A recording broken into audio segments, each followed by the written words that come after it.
This way, Grange Hill.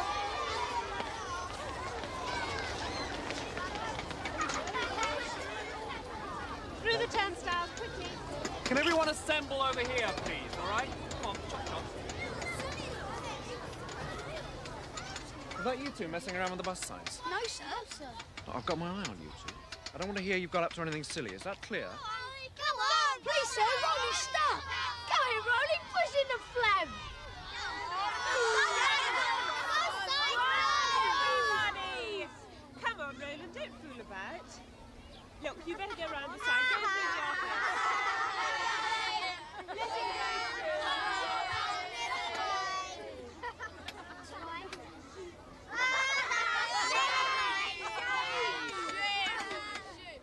Over here, my group. Please listen. Quiet. Now, before we go round the zoo, may I remind you that the project that we're working on is animal conservation. Now, who can tell me what that means? Samuel, perhaps you'd like to tell us. What, miss? About the project. Oh, it's wildlife in danger. Wildlife in danger, miss? Right. And everyone will be writing an essay on the subject next week. So I want you to pay special attention today so that you'll know what to write about. We'll spend the morning in our groups, looking at the animals and discussing the various problems they have in surviving in the wild. And I want you to listen very carefully and take notes. Okay, follow me. In twos and singly through the turnstile now. Come on. Keep it up. Come on. Once you're through the turnstile, form up on the inside of the fence there, please. Come on, keep it up there.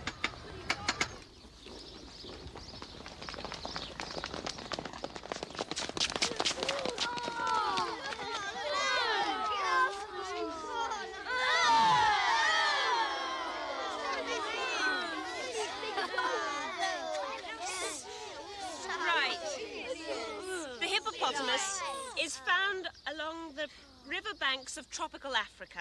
The name means water horse. Come along, Roland. Keep up, please. A truly enormous animal. When fully grown, he can weigh as much as 2.5 tons. Please, miss, what will Rolly weigh when he's fully grown? Hey, Rolly, he's a cousin of yours. He's got the same little piggy eyes. Be quiet, everyone, please. I think they're all mean. The hippo spends much of his time in water, coming on land to feed, mainly at night. William!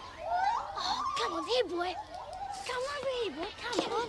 Come on. Come on. You can't talk to them. Don't be daft. Come on. He's looking right at me. It's amazing. Oh, he's so human. Yeah, well, you would think that, wouldn't you? I mean, you and them monkeys got a lot in common. Same sort of face for a start. Here we are at the monkeys. Now, these two are from North Africa. At least, It says Barbary apes on the cage, miss. Barbary apes? Ah, yes. The Barbary ape is the only monkey found in Europe. It lives on the Rock of Gibraltar, in fact, on the southmost tip of Spain. Nowadays, all the apes on the rock are tame and are owned privately. It is also called the pygmy ape, or maggot.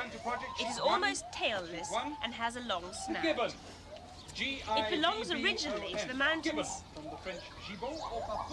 It belonged originally to the mountains of Morocco and Algeria, but it is now better known as the resident of Gibraltar. 100 years ago, when the number of apes in Gibraltar had fallen to 3, several young specimens were imported from Morocco. But by the beginning of this century, there were over 100. They became a nuisance, and protection was suspended. Let's go, Grange Hill. Burma, Indochina, Malaysia, Sumatra, Java. Blimey, look at them all. Scribbling away. What a load of creeps. All boys too. Boring, innit? Must be a right posh old school. Oh, bear up, Marilla. Oh, it speaks. What sort of dump are you from anyway? Boston or something? Oh, very funny. Where'd you come from anyway? Westerfield. Never heard of it. Near Portsmouth. Oh, the country. Is that why you got rosy cheeks? No, that's because he's blushing. Or 13.228 pounds.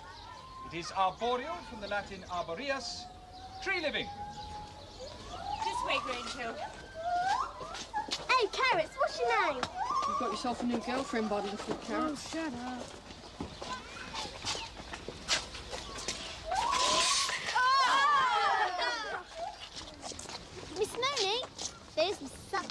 I can see that, thank you, Annette. Why don't you go and walk with him, miss? Yeah, we don't mind being on our own. I mean, he's your boyfriend, fiancé. Miss, Yes? when are you and Mrs. Sutcliffe getting married? No dates have been fixed yet. I'm not being cheeky, it's just, you know, interest. I mean, you are a teacher. And you can talk to us more, can't you, on a day like this? Sort of off-duty. When you do get married, will you give up work straight away, do you think? Now, why should I give up work just because I'm married? Girls, I do hope neither of you will ever fall into that trap, thinking marriage is the easy way out, because it isn't. You still have to decide what to do with your life.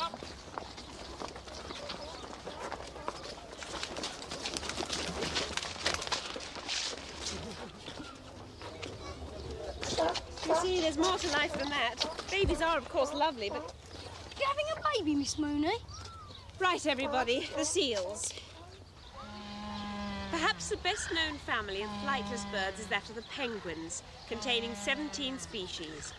Penguin wings are shaped like curved paddles and cannot be folded as in most birds. Instead, they are held at the sides or spread out like arms for balance during progress on land. Because the legs are far back on the body, they act as a rudder during swimming. The penguin stands upright and walks or waddles very much like a human being when ashore. See those ones over there? The body is long and I'll be an streamlined, hairdresser when I thickly grow up. covered in the dense, You know, with proper training. Yeah. shiny feathers. Smell that. I want to do something exciting. You're a trapeze artist at a circus, something like that. You can't be a trapeze artist. Why not? For example, there are 30 Oh no, look. Look Spread over out in a there. line, along the fence, quickly as you can. Will everybody now turn to page 5 on their project sheets? Page 5. The penguin. Penguins are the most completely marine of all birds. They're able to swim underwater. Ow! Ow! Propel themselves through the water. No penguins only found in Antarctica. Oh, Ow, do watch be out, careful, you. Gordon. What's the matter with you two The today? normal method of travel when they're not Come on. by porpoising. The emperor penguin, underline emperor penguin, there are 38 rows of scale-like feathers from the anterior, new word, anterior, to the posterior borders of the wing, giving 3,800 feathers.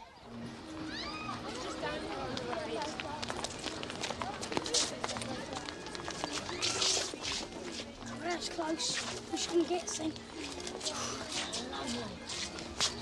What? Oh no, the sandwiches! Here. Are those your sandwiches? No,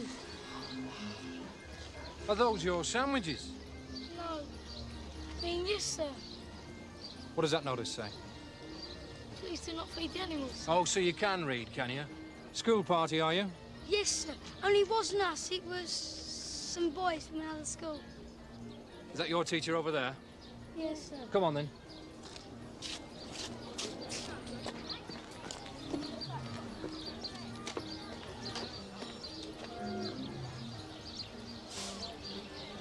Well, we'd appreciate it. Look after them.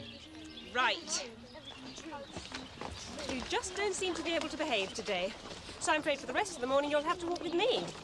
Mr. Sutcliffe warned you on the bus. If you behave like a couple of infants, you mustn't be surprised if people treat you like them. It's just not fair, miss. It wasn't us at all. It's that other school. Oh, yes? This is a pair of very rare Brazilian hoopus. Where? In the wild, they're nearly extinct. But it is hoped that these two will form a breeding pair. They will only breed if the conditions are right, so you can see they've been provided with a especially nice thick bush for breeding purposes. That's what she and Mrs. Sutcliffe needs, a nice thick bush. Who said that? There is only one species of hoopoe that lives in Oh, Europe. they're nut jobs. I'm going to get them later. Oh, yeah. Oh, yeah, I'm not letting them catch kids nick my dinner. Yeah, but we'll have to get away from old Mooney first. Yeah.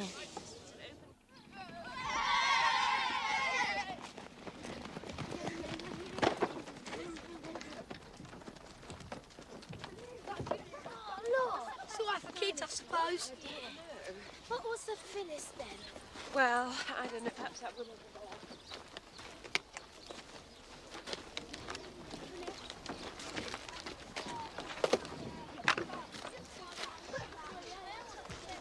Hello, Mrs. Sutcliffe. Hi. This looks like fun, doesn't it? Yeah.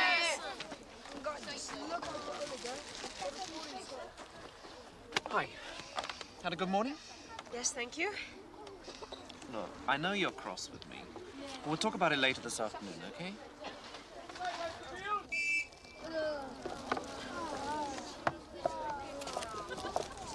Not them again. Now settle down, Westerfield. get him now. Find yourselves a bench and sit No, down. not with that old grunt over there. Really makes you appreciate old Sutcliffe and Mooney when you see one like that. Good afternoon. Afternoon. No climbing on the dinosaurs, Westerfield. No climbing on the dinosaurs.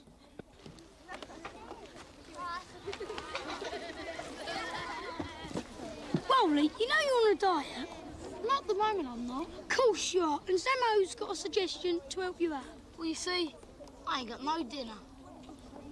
Well, that's your fault. You should have brought some. I did, thickhead. Only got fed to the polar bear by mistake.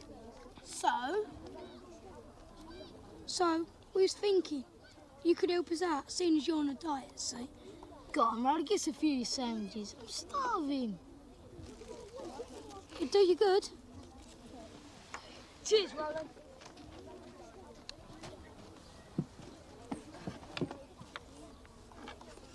What do you want?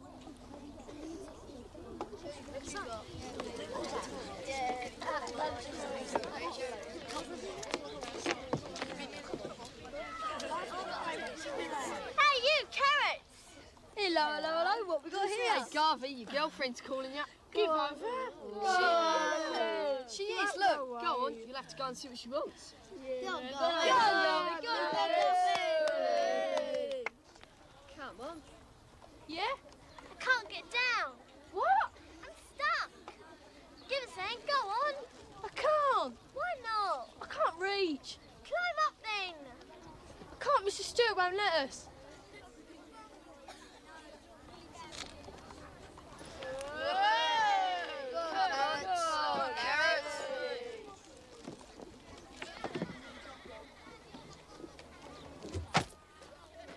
Garvey! Garvey, get down here at once.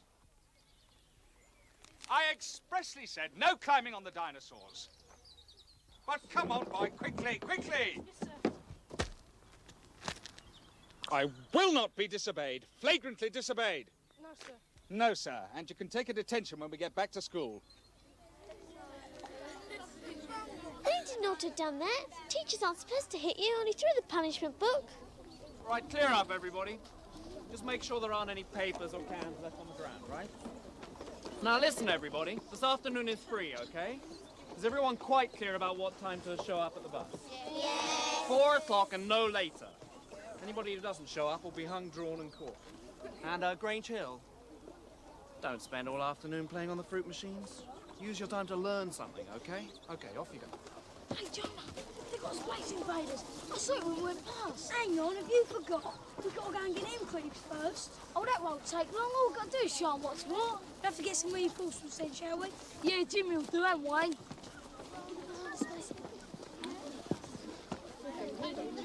I'll tell you what, let's go for a drink, eh? Miss.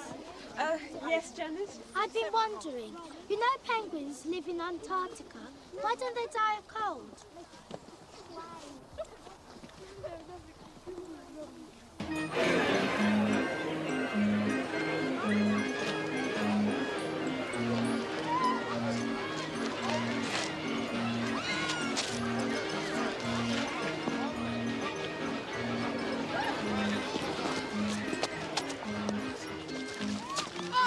Give that back! Get up! You're taking his dinner! And throwing rubbish!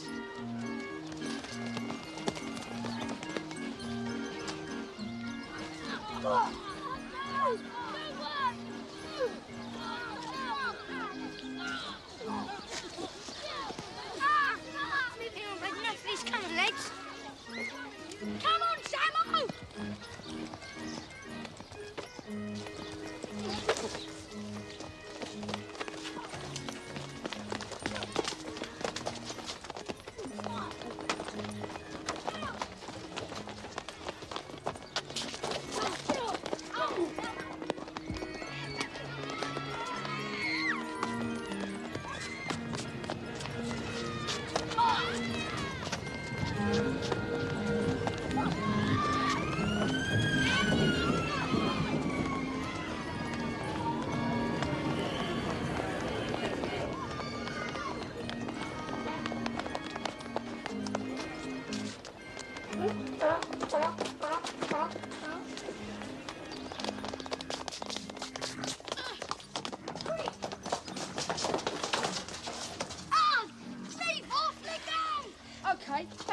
now. Quit. Let go, leave off. Enough done. Don't try to be such a big head, right? 'Cause you ain't got nothing to be big-headed about. See? And you remember that. Let go, leave it out. Come on, let's go. They're only little first years. I don't want to see you ugly mug again, right?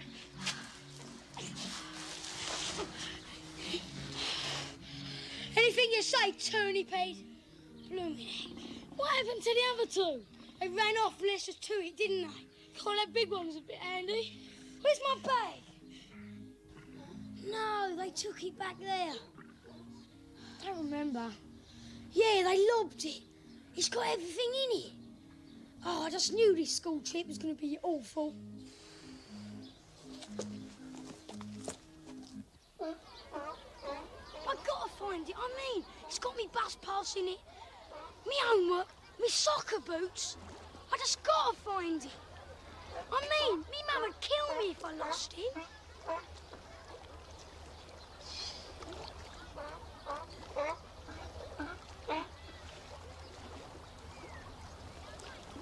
Hey, John, look.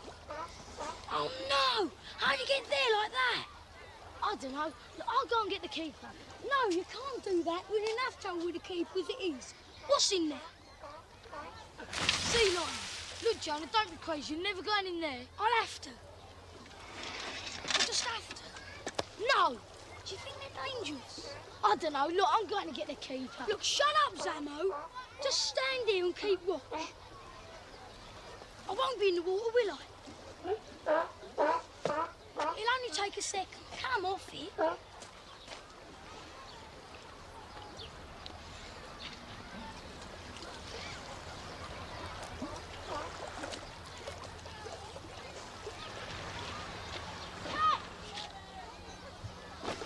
Hi! Oh, Jonah! Come back here! Quick, come on!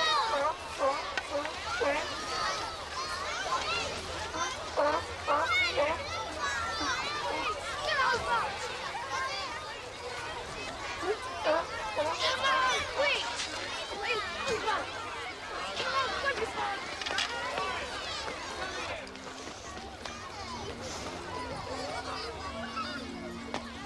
Come back here, you little... You gotta give me the money back, though. All right.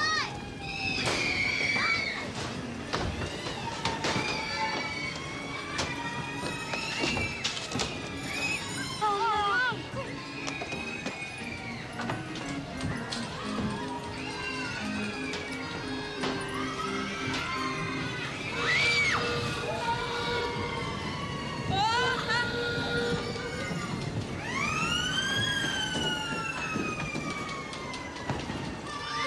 Well, you're quite sure about that, are you?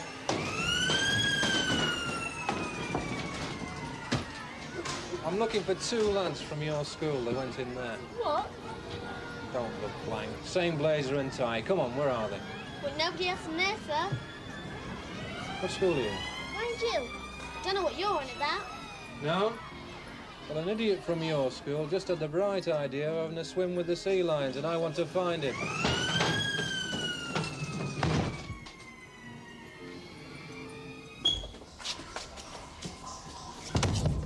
I think we've shaken him off. Go and check. Go on. Oh, no, yeah. No sign. I think he's gone. Now what? I don't know. I'm frozen. Well, that's yours fault. It's both in a mess you have. Oh, I'm soaked. Yeah, you are. What are we going to do then? I dinner and dry out. How can I dry out? Look, I mean, I'm never going to dry out. And I ain't spending the afternoon in here. It stinks. Well, you'll have to. I mean, otherwise the keeper will catch you. Look, a white giveaway. I'll tell you what. Use my blazer. Now go and see if anybody can lend me something, okay? Okay, but don't be long. I don't like stopping in here. Right. Why don't you go and look at the animals instead of just sitting there? I got tired of trampling about. My feet hurt. Every time I look at you, you're popping something in your mouth. Why do you eat so much? I don't eat that much. Yes, you do. That's why you're so fat. Oh, shut up, you. I expect it's because you're unhappy. And happy people eat to cheer themselves up. Then they get fat, then they get even happier, and then they get fatter. Look, build up, will ya? It's not healthy to be as fat as you. Fat people die younger. They get more diseases. I read about it. Where are you going? I'm fed up with being teased, that's what. I'm not teasing you. I'm trying to help you, Roland. I'm sorry for you, Roland.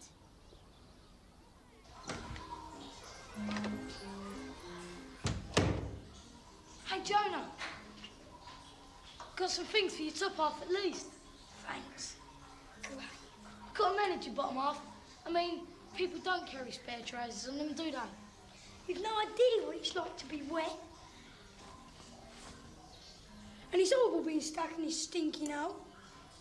Flipping heck, where'd you get these? Guess whose it is? You didn't buy your rollies. You moron.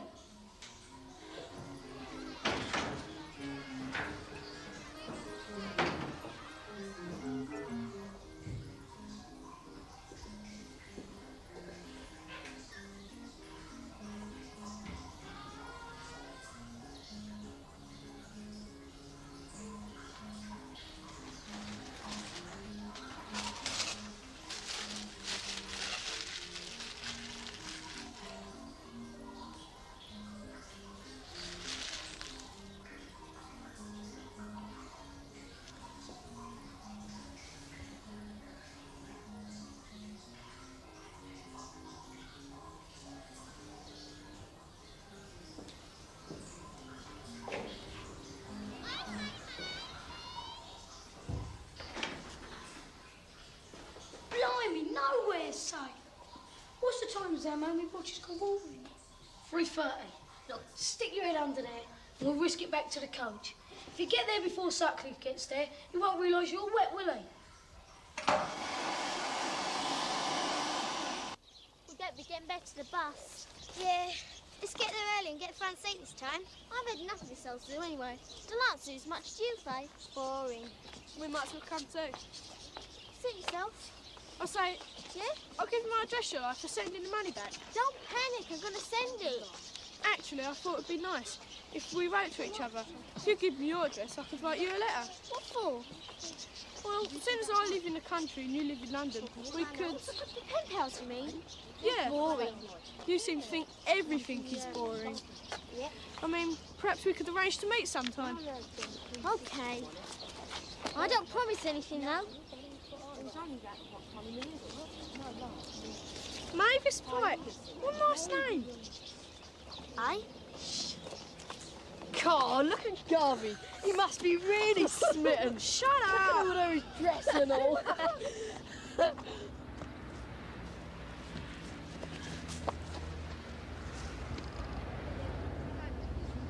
Right, third time lucky? Oh, you do it. What are you sons? What are you doing? Hey.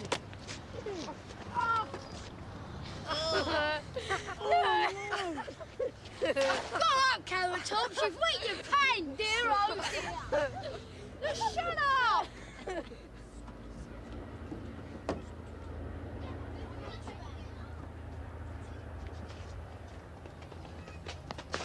Blimey, you threw my hair.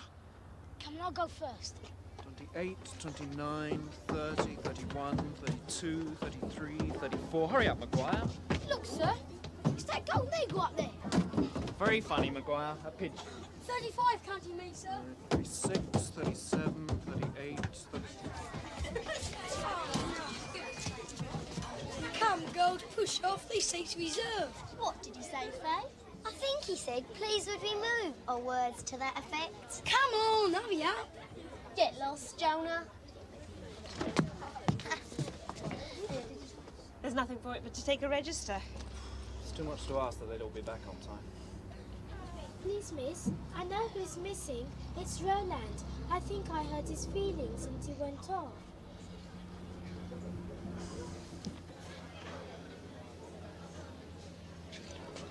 Browning, come out immediately. The bus is due to go. Now, come on.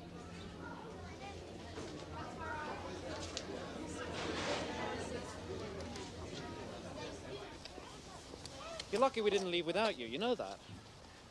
Didn't you bring a packed lunch? Well, surely it wasn't necessary for you to eat another meal. Go away, leave me alone. Roland, what's the matter? Fed up with everything being teased Come on, no one's been teasing you, have they? all day long about what I eat, looking like a hippopotamus. And they took my lunch. Oh, come on, cheer up. I know you get a rough time sometimes, but most of the kids mean well. They took my jersey, sir. That'll kill me if I don't get it back.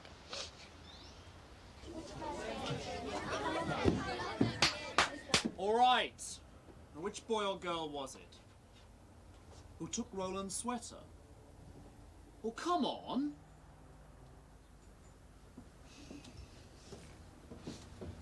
Are you sure you didn't just lose it? Well, sit down then, Roland. We'll have to sort this out later. Come on, Roland, I saved you a place. He really fancied you, that ginger boy, didn't he? Why did you give him the wrong name and address? Maybe Spike, I said it was. He said, what a lovely name. What a moron. You're ever so unfriendly when it comes to boys, Annette. I don't understand you. Ah, well, got to show him his boss. Look, I just want to know, is the wedding off or on? That's all. Look, I can't talk surrounded by 16 kids.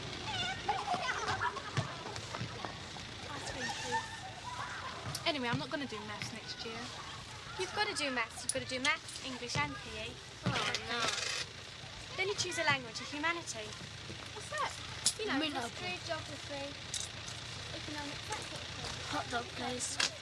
Then decide if you're in CSC or GCE group. How do you know all this anyway? Mr. Hopwood explained it all to me. Hey, there's Suzanne. Suzanne!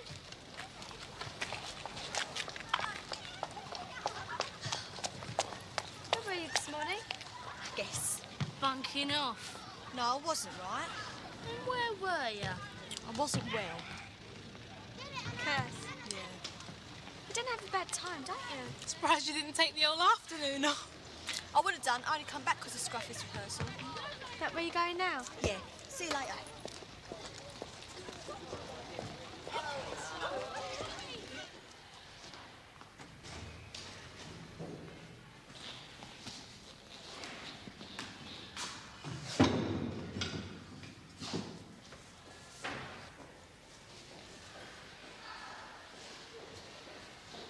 Right, let's have a go at it.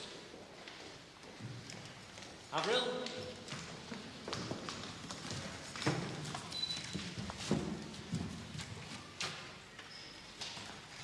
How many times have I told you, Lisa, that you are supposed to wear school uniform to school?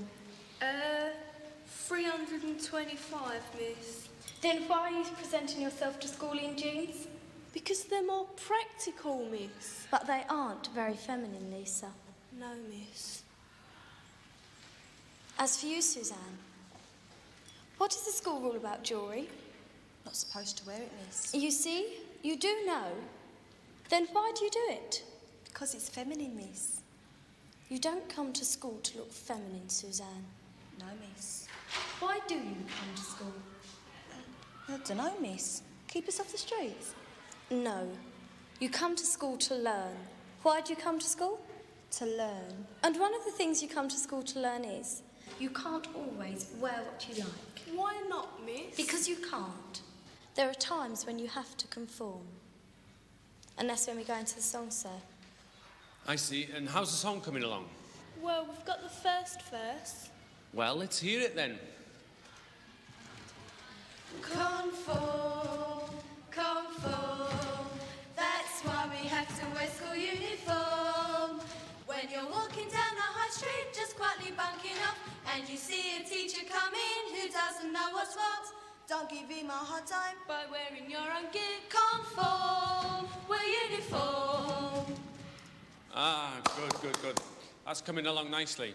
Yeah, we want to write some more verses, but we ain't thought of them yet. Hey, sir, Yes? will we have to show this review to Mrs. McCluskey before we do it to the school? I don't know, Avril. She's not said anything. I bet we do. She never lets anything through she don't like, that one. And I bet she cuts our sketch. I'll kill her if she does. She made me take another article out of the school magazine the other week. I know. We ought to do something about her. You are doing.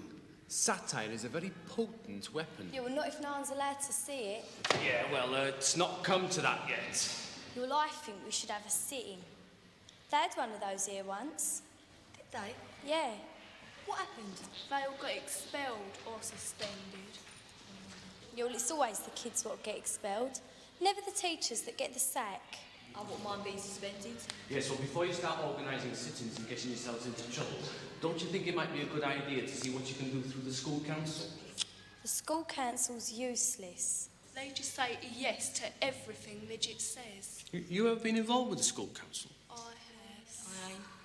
Well, before you take any notice of this cynical pair of old ladies, you find out for yourself. You find out about it before you dismiss it. You see, the school council needs people like you. Now, run along and get changed. Right, come along, children. Sorry to have kept you waiting. Sir, what's it going to be like next year doing metalwork? Well, he won't be doing metalwork as such. Oh, why not, sir? You'll be doing design technology. What's that? Well, there'll be quite a lot of design work, then you'll be learning about different plastics. Can we do that for O-level, sir? Yes, of course you can. That's the whole idea, really.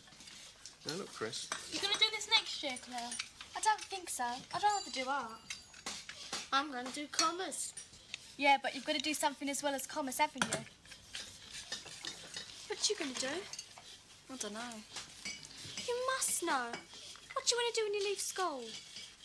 I don't know that either. You better hurry up and make your mind up. It's important, you know. I know it's important, I just don't know, that's all. Have you talked to your subject teachers about it, Suzanne? Some of them I have, sir. And? Well, the only thing I really want to do is biology, but Mrs. Thomas says I can't do that. Oh, why's that? Because she mucks about in the lessons, sir. Shut up, you. At least I go to the flipping lesson. Sir, Yes? what happens if too many people want to do the same subjects? Well, if we can, we try to set up an extra group. But of course, with all the cuts in education that there are at the moment, we may not have enough staff to cover the extra groups. So you just kick out the ones you don't want? Do you know what I think, sir? No, do tell us, Douglas. Girls shouldn't be allowed to choose their subjects till all the boys have chosen theirs. Oh. Well, I mean, you could choose cookery and typing and stuff like that. But the really important stuff, like science and metalwork, girls shouldn't do unless there's enough room in the group after the boys. Why not? Well, it's obvious, isn't it? You lot don't have to work. Some of us do. Yeah, my mum for one. Well, most women, all they do is stay at home and look after their houses. But us lot have to work to keep you. And what about the women who haven't got husbands to keep them? Well, that's their fault, innit? They should make sure they get one. Yeah, well, I wouldn't want to marry a fat slob like you, that's for sure. Sir, she just hit me. Yes, Douglas, and you jolly well deserved it, too. That's typical, innit? If I'd hit her, there would have been a right fuss. She hits me, nothing. That's unfair discrimination, that is.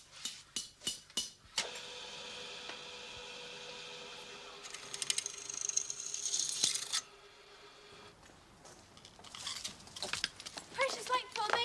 I'm on my way to the school council meeting. Yes, so are we. We're coming along as visitors today. Oh, well, come on. The first item on the agenda this afternoon is... Sorry.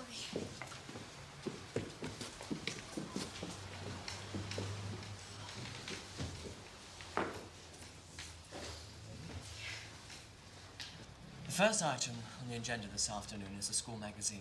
I think Marilyn has something to say on that. Yes. Well, it's about censorship. Excuse me, Mr. Chairman, may I say something? Yes, Mrs. McCluskey. Well, this subject was discussed fully at the last school council meeting and at the meeting before that. Now, I've made my position clear.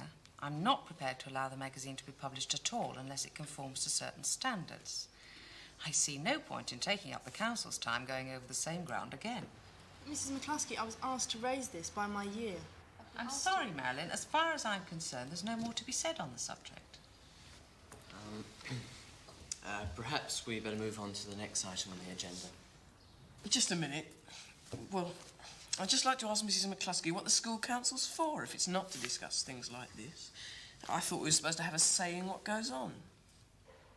Would you like to say something on that point, Mrs. McCluskey? Yes, please do.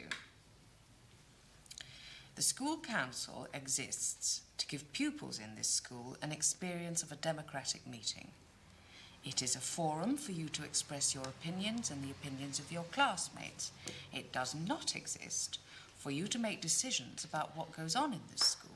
That is my job in consultation with the school governors and senior members of staff. Just don't see the flipping point of it. You rub it on at the end of it, she gets it all her own way. It never used to be as bad as that. When I was on the school council last year, there were some really good sixth formers. They stood up to her. Well, that lot couldn't stand up to anything. Just might as well get rid of it as far as I can see.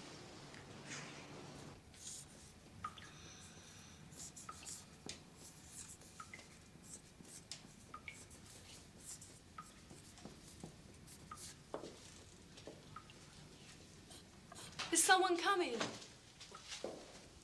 Oh, it's you. Hello. Have I got ink all over me? No.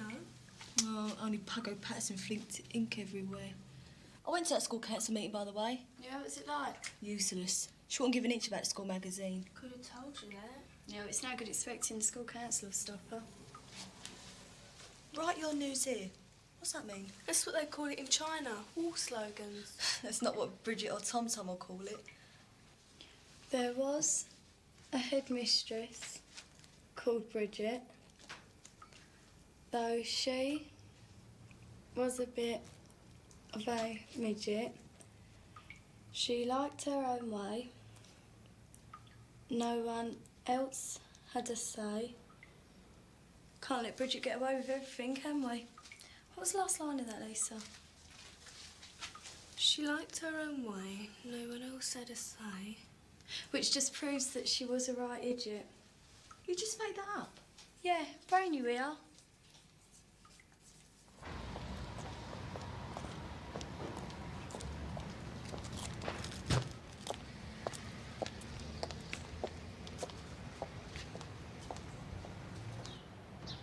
Got any magic markers?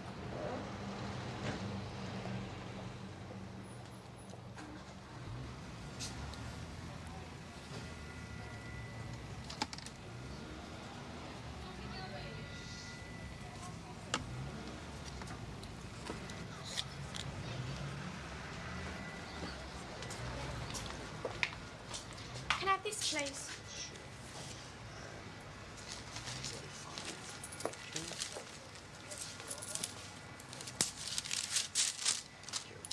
Get what you wanted.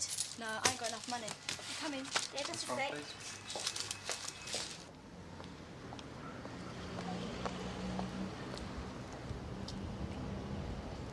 Yeah, I'll press it for you.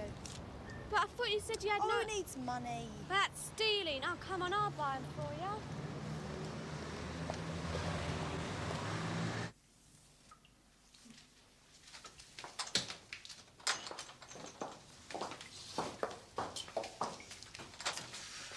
There's a lot of people writing stuff, isn't there? What are you on about? Make sure no one comes. You're mad! What are you doing that for? She won't let us have our say. We'll show her she can't keep us down. But where's this gonna get us? Writing on the wall's stupid. Look, I'm having nothing to do with this. You can get into real trouble for doing that. Go on, frighten me. I'm going. Go and tell Oppie.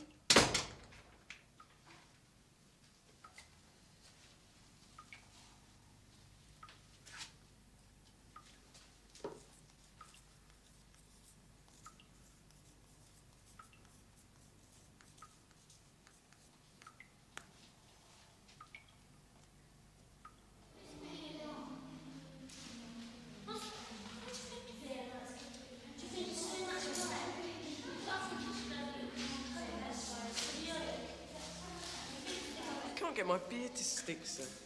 Well, it doesn't matter too much about your beard now, Paul. I just want to time the sketch. All right, sir. Right, lad. Where's your PE strip? I've left it at home, sir. Well, you know what happens when you do that, don't you? Yes, sir. 4 times round the playing field. No, no, no. Go out and get me 4 jam donuts and 2 cream buns. Yes, sir.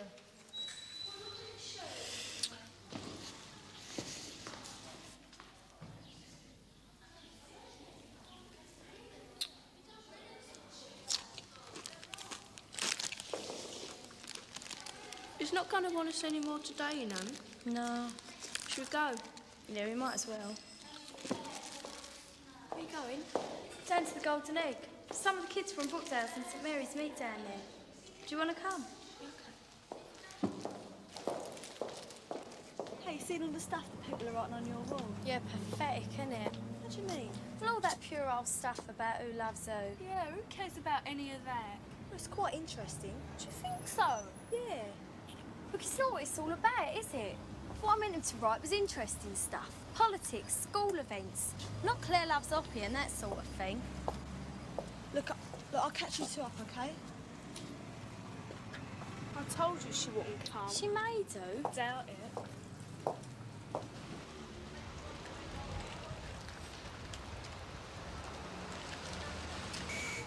30p vanilla, please.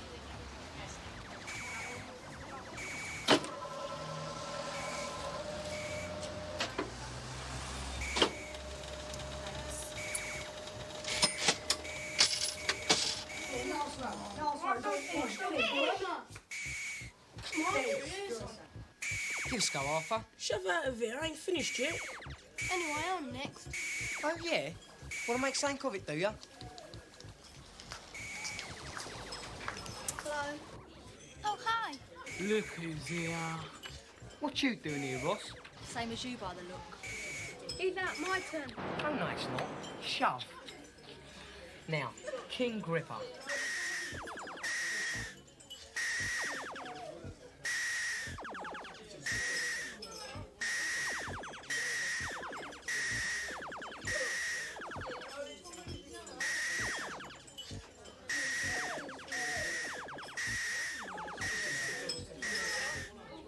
Not busy rehearsing today, then?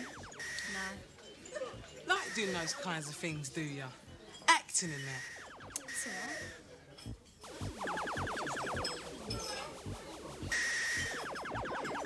He's got another spaceship. What's that, your third or your fourth? Third. One time he had 7. Not going to get 7 this time. Sugar. Can I have a go? Girls can't play. Oh, go on, Gripper. Let her have a go. Come to that, I ain't got no money. Don't worry. I'll stand you. Oh, thanks. You don't ever stand me, do ya? Coffee, please.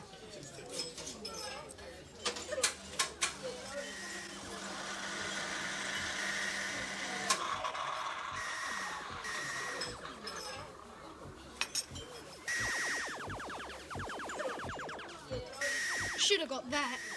Oh, shut up, you. I've played this for a long time. Don't make excuses, Ross. You're not going to last long. Move over. You're flipping useless. We don't play all day, you know. Got to do something with all the money, ain't I? Hey, Suzanne, come over here. I've got an idea.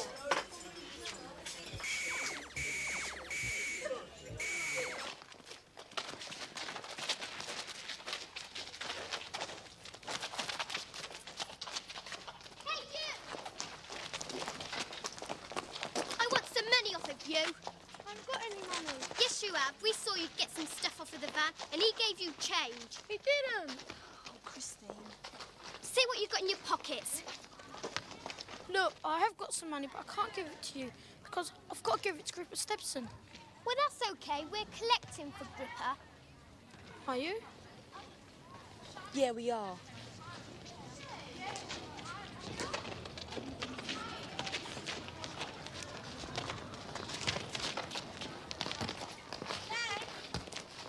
Oh, hi. What's the matter? Nothing? Have you heard about Avril and Lisa? No. Bridget found them writing on the wall and they're in for it now. Oh. They've got to repaint the whole wall and detention and... Where are you going now? I'm going out. Aren't you coming to woodwork then? Can't be bothered. You're always bunking off these days. So what? It's none of your flipping business. All right, all right. Can't move for people telling you what to do round here.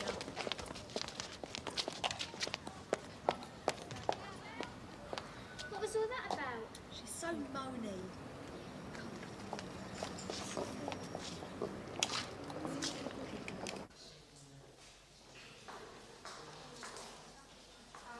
Your mum coming? Oh, Dad is. Thank you.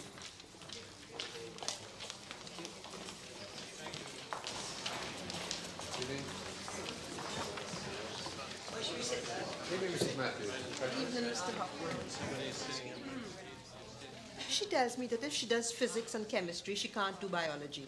Is that right? That is right, I'm afraid, but Mr. Keating will explain it all to you. Would you just excuse me for a moment? Mrs. Ross?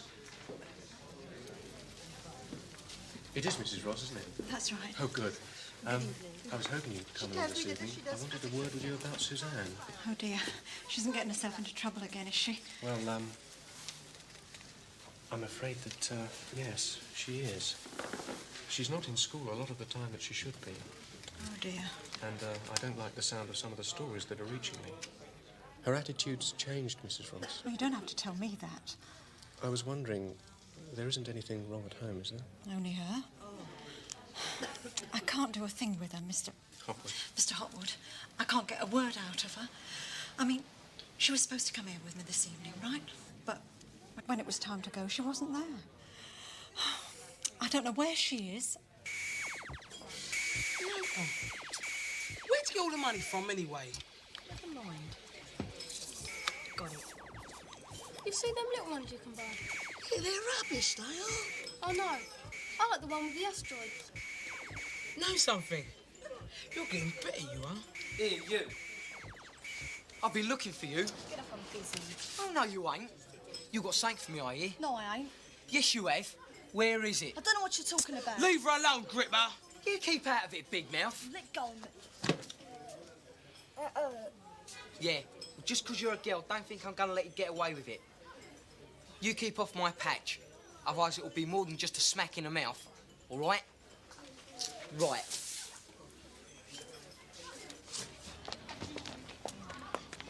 What do you mean, what's the matter with me? There's nothing the matter with me. Well, what's wrong with your lip then? Why you're always going round in such a bad mood? I'm not. Yes, you are. Why are you hanging around with that Christine what's-her-name? 'Cause I like her, that's all. At least she ain't as boring as everyone else. As me, you mean? Look, what is wrong, Zane? I'm just fed up, that's all. But why? 'Cause I'm fed up with being a flipping girl, that's why. Hello. What's the matter with you? Well, nothing. It's Suzanne. Yeah, what's happened to you two? Don't see you together anymore. It's not me, it's her. She keeps on saying that she can't stand being a girl. There's nothing you can do about that, is there? I know, but I don't even know what it means. Well, ask her. You ask her, she'll only bite my head off.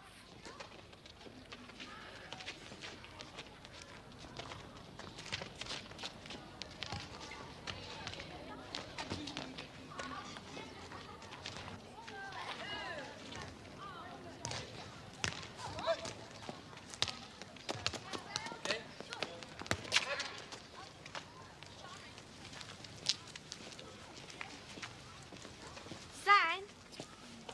What is it now? Well, you know what you were saying earlier about not liking being a girl? Yeah. Well, what exactly don't you like about it? Everything. Flipping everything.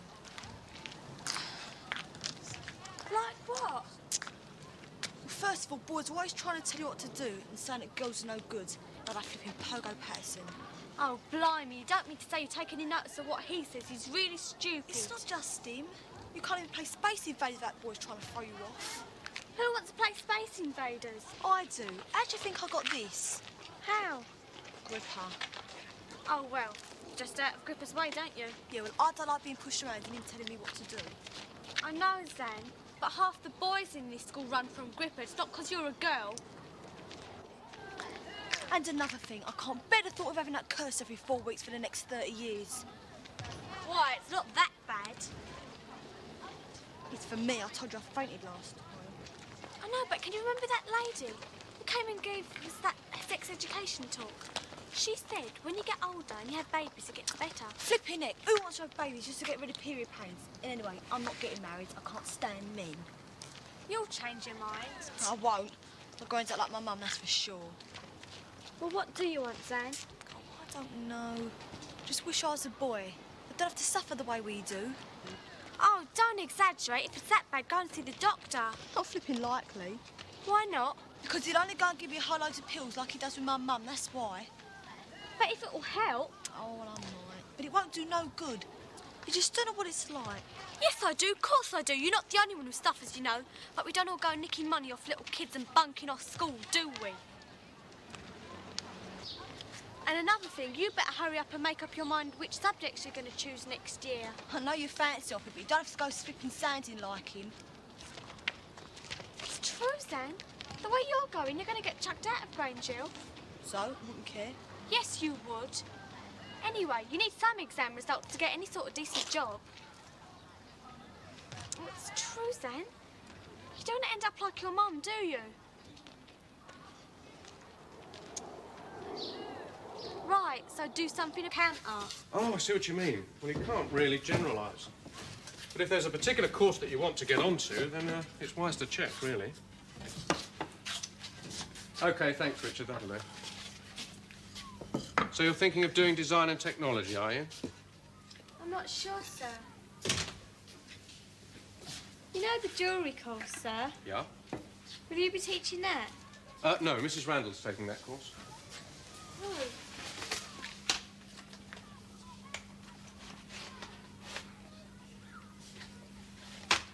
You did very well with your friend, Suzanne. What did you say to her? Oh, I don't know, really. I ended up shouting at her. Well, whatever you did, it certainly did the trick. She's been in school every day since. Yeah. Claire, would you just take those exercise books to the staff room for me? Oh, yes, sir. Is there anything else, sir? No thanks, Claire. Think you ought to go and get a breath of fresh air, don't you? Before lunchtime's over.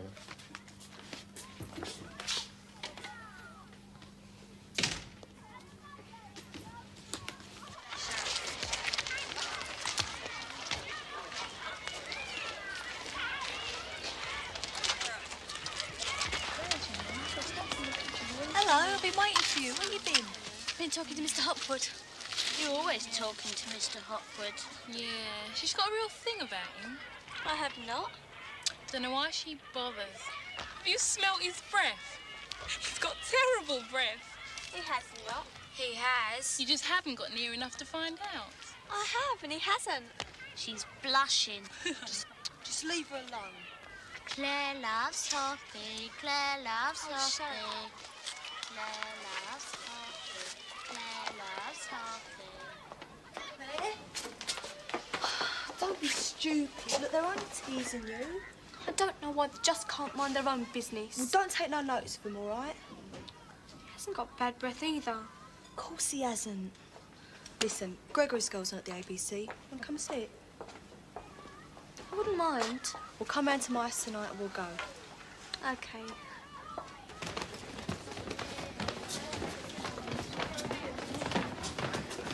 You're going to ask Miss Thomas if you can do biology next year? Oh, she's not coming. We're having that student instead. Are we? We're having that student again? Yeah, Miss Simmons. Oi, Pogo! Yeah? We've got that student teacher again. Oh, great. You got your digital watch from Dwight. Yeah, I knew she was coming, so I came prepared. H3, can you be quiet, please? Today we're going to do the respiratory system, and I've brought along a sheep's lung, so... H3, we're not starting until you're quiet. What's your name? Where are you going? You said we're not starting till we're quiet, miss. Yes? No point wasting my time in, is that? That'll never be quiet. What's that? That's my alarm, miss. It keeps going off. Well, turn it off, then. Now, sit down. What's your name? I can't remember, miss. No, what's your name? Dwayne Alpington. He's not Dwayne, miss, I am. Now, look, are you going to tell me your name, or aren't you? I can't remember my name, no. What's that? I I thought I told you to turn your alarm off. It keeps going off, Miss. Because you keep setting it. Now give it to me. You sit down. My dad said never to take it off, Miss. Give it to me.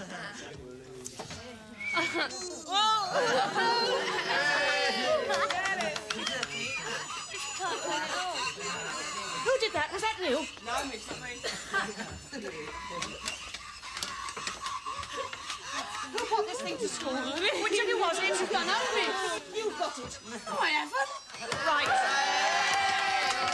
I'm going to get Mrs. Thomas. I'm not putting up with this a moment longer.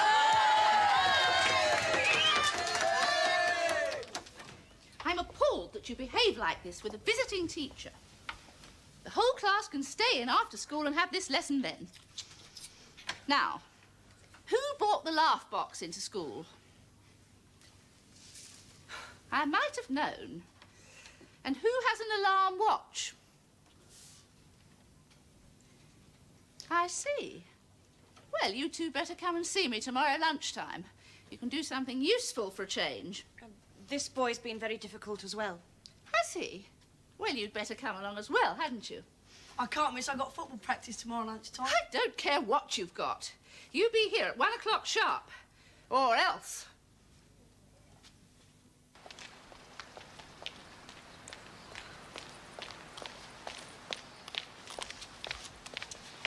Flipping boys, don't see why I've got to stay in just 'cause of them. Well, we're all mucking about. I wasn't. Anyway, what are you in such a hurry about? Nothing, there's just something I want to do at home, that's all. You haven't forgotten about that film tonight, have you? No, I haven't forgotten. I'll see you later, okay? Okay, bye. You did a wonderful job with your friend Suzanne, he said. I didn't know what to say. I don't know what I did, I said. The fifth form boy had gone. He came up close to me and drew me to him. Whatever it was, it did the trick. His sweater prickled against my face. He lifted my chin and kissed me very gently. Darling Claire, he said. Claire? I've been in love with you for so long, he whispered. I love you too, I said. I was afraid someone might come and find us. Claire! Claire? What on earth are you doing? I've been calling you for the last 5 minutes. Sorry. What are you doing? Homework. Well, you know you're supposed to sit at your desk to do your homework. Look, I've forgotten potatoes. Will you run round to the greengrocer's and get me some? Yeah, okay. And I've told Ben's mum that you'll babysit for her this evening. I hope that's all right. Oh, I can't this evening. Why not? Because I'm going out with Suzanne. We're going to the cinema. You know you're not supposed to go out during the week, Claire. Why not? It wouldn't be any later than if I was babysitting. Oh, it's not the same thing. And now I've told her you would. Well, you'll have to run round and tell her you can't. I'm not telling her. I never said I'd babysit in the first place. Look, any more talk like this and you won't be going anywhere this evening. Yes, I will.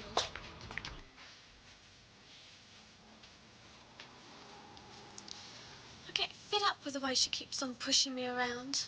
I still think I was a little kid. They're all the same.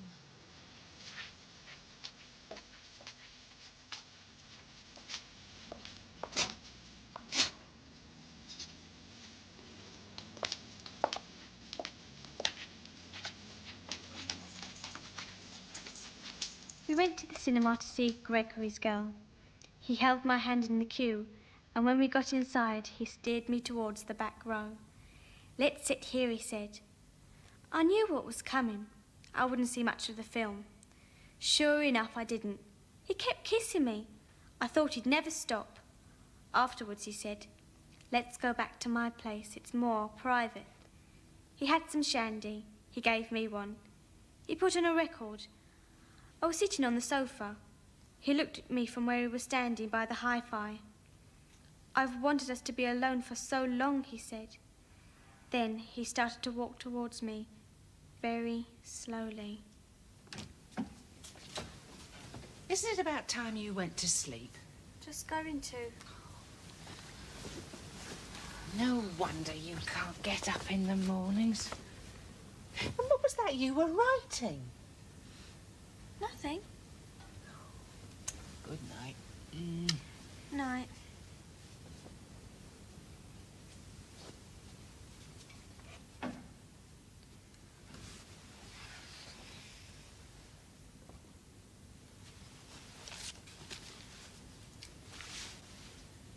He walked towards me very slowly. Hammond. Sir. Marks. Sir. Matthews. Sir, I've got an Orpington. idea to play a trick on her. Give us a bit Patel. of paper. Patterson. Yeah. Reese. Yeah. Ross. Sir. Rowley. Rowley? Not here, sir. Right. Scott. Sir. Smith. Hey, Claire, can I have your Smith. autograph?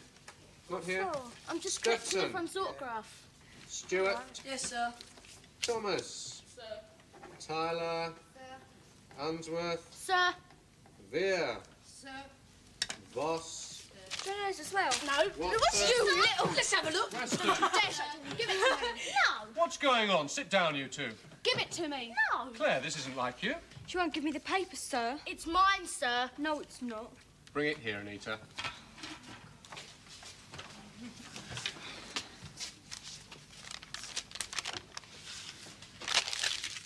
Well, that seems like a lot of fuss over nothing. Do you know what I was signing, sir? All right, Claire. What was it anyway, sir? Okay, scrap.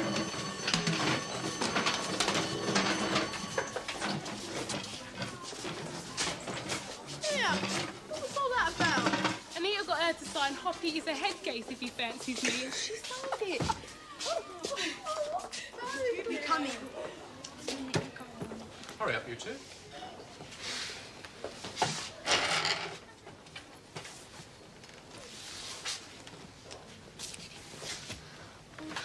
I didn't write that, sir. It was... someone played a trick on me. All right, Claire, but you do lay yourself open to it, you know. Yes, sir. You're doing it now. Just stop hanging around me all the time, right? Yes, sir. Sorry, sir. Wait, Dwayne. What? Come here a minute. This one's got like fangs. Be with you in a minute. Want to finish this tide first? Oh, there's a dead one here. Here. We're all supposed to be cleaning these tanks, you know. It's not just me. But we can't all scrub inside the same tank, can we? We could take it in turns, though. All you've done so far is eat those flipping sandwiches. Here, should I get it out? The others are eating it. Eating what? Dead fish. Ugh. I'm gonna get it out. No, leave it, Stu. No, it might be ill. The others might go and catch what it died of. Hey, do you think might want a bit of a sandwich? No, you're supposed to give it special fish food. It might. What are you going to do that for? They cut it out, you two. They can die of overfeeding, Miss Thomas said. Well, get it out then. You get it out. I'm not getting my hands all wet. Flipping egg, Pogo. You're supposed to clean these tanks as well, you know. I'll get it out. Stuff it down his neck, Stu. Great. Now, how are you boys getting on with the... Oh! Ever's that? Not only are you rude to Miss Simmons, you run riot in Mrs. Thomas's lab. Well, I'm not having it. Do you understand? Not from any of you. And if you won't do the work that Mrs. Thomas sets you, you'd better come along to the woodwork room tonight. I'll find plenty for you to do there, right? And I think an apology to Miss Simmons and Mrs. Thomas wouldn't go amiss. Yes, sir. Right, now, clear off to your lessons. Sure.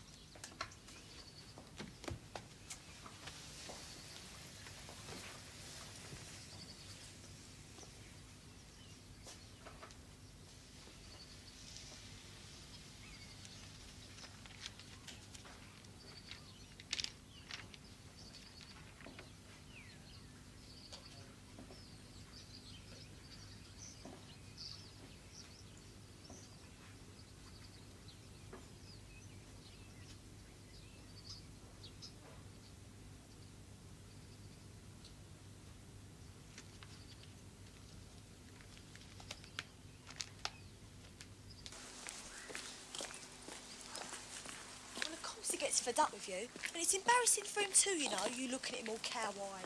I don't look at him all cow-eyed. You do.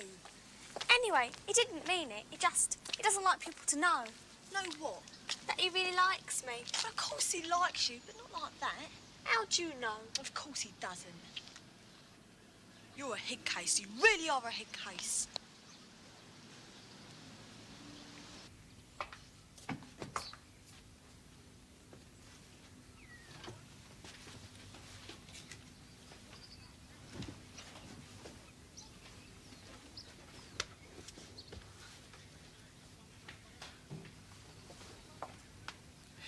If you're looking for your diary, you won't find it.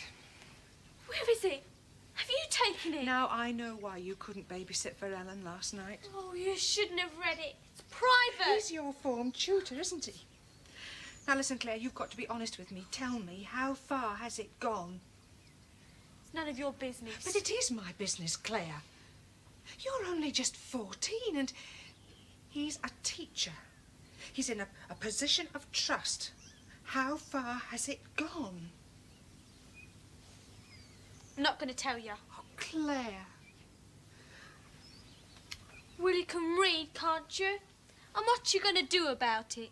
And where's my diary? Your father's You've got got no it. business prying into my diary. He's What have you taken done it with to show it? to Mr. Hopwood.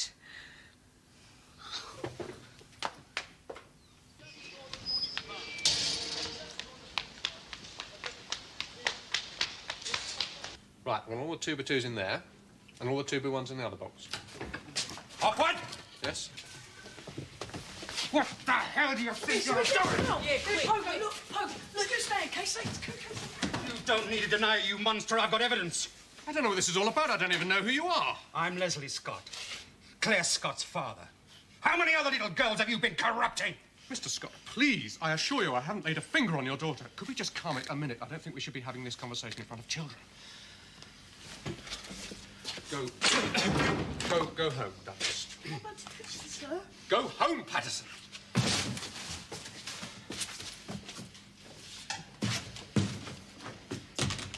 Now, Mr. Scott, what makes you think that I've been leading Claire on? This. I'll get you sacked. Don't think you're getting away with this. You having problems, Stuart? No, thanks. I think everything's all right. Thanks, Joe. All right. Only I'm just down the corridor if you want me. Okay. Come on, you lot, shift. Come on, come on.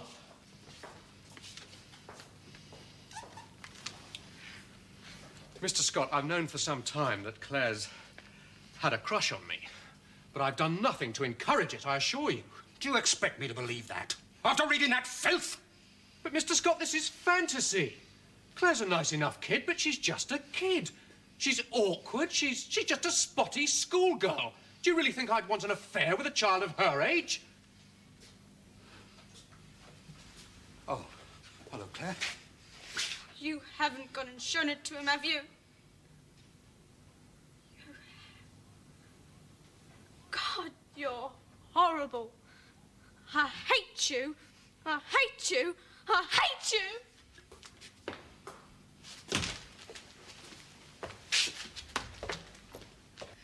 Claire, what's the matter?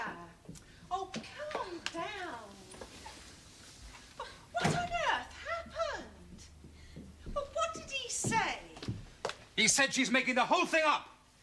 He said she's just a spotty schoolgirl. He didn't say that. Oh, yes, he did. Well, did you make it up, Claire? My God, if you made that up. Oh, I didn't make it up. No, I don't think she did. There are too many authentic details. Anyway, we're all going to see the head tomorrow. And I've told them she's not going near that school again till that fellow's sacked.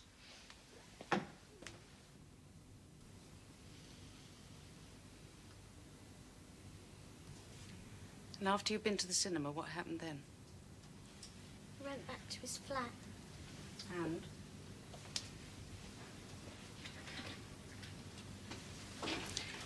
Claire, can you tell me what Mr. Hopwood's flat looks like? It's in a big house on the first floor. Hmm. What else? You can't, can you? You see, Mr. Hopwood says he hasn't got a hi-fi. So this bit about you and he going back to his flat and, that bit's not true.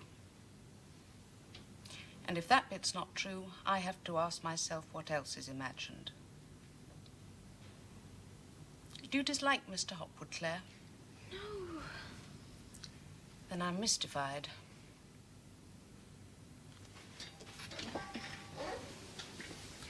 Claire.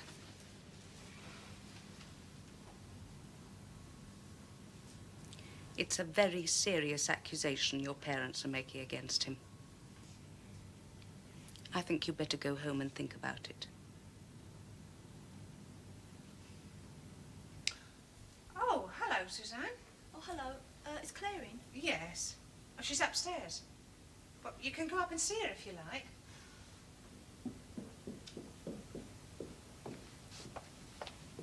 Claire? Claire, what's the matter? Why haven't you been at school? I have. Well, you weren't in lessons. Hey, what's the matter? Everything.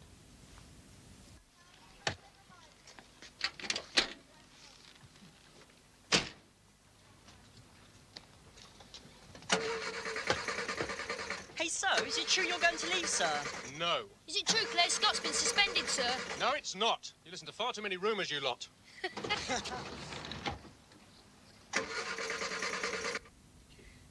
And now McCluskey's read it. Don't see why they just don't publish it in the school magazine. Must be rotten. It is, especially him reading it. Well, he knew. No, he didn't. He didn't know at all. Well, what did you write then? What happened? Oh, I get it. You wrote what you wanted to happen. Is that why there's all the fuss? Dwayne said he thought your dad was going to murder Hotwood. Oh, God. That means they all know. Well, then what did they say when you told them it weren't true? You did tell them, didn't you? But you'll have to. I can't. Why? Because I can't. Or what they're going to think me making up all these things. But listen, if you don't own up, Poppy might get the sack. And you don't want that, do you? Of course I don't. Well, then. He told my dad I was just a spotty schoolgirl. I told you, didn't I? Oh, Claire, cheer up. He may not like you like that, but he's still one of the best teachers in the school.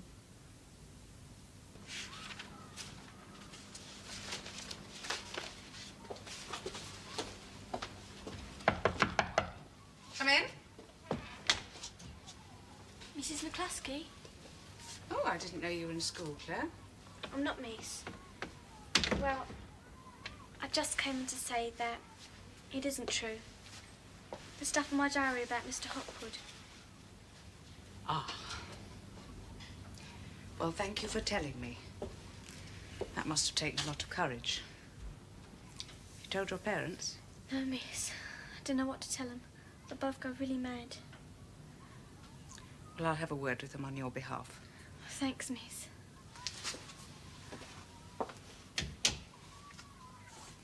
Oh, well, it seems like I owe you an apology, then. It was just one of those things. Unless she's just saying this because she wants the affair to go on. I'm quite certain that's not it, Mr. Scott. Of course, she might be just saying this because she's frightened of repercussions. There won't be any repercussions at school, Mr. Scott, that I can promise you. Well, I must say, I'm shocked. I can't think where she got half these ideas from in the first place. Children do have very vivid imaginations. Yes, but my imagination wasn't running along those lines at her age. That's one thing that's certain.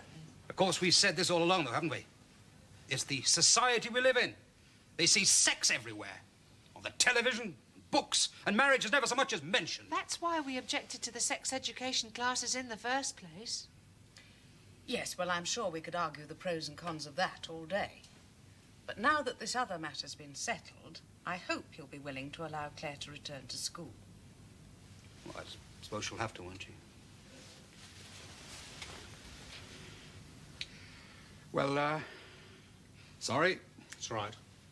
I hope you're not going to punish Claire for this, Mr. Scott. What? No. Not that she doesn't deserve a good hiding. I think she's probably suffered enough already. And she still has to face me and her classmates. Hey! Here, what did you say that made your dad go mad? What's like business? Take no notice, just stupid. Did you tell him? No, I didn't.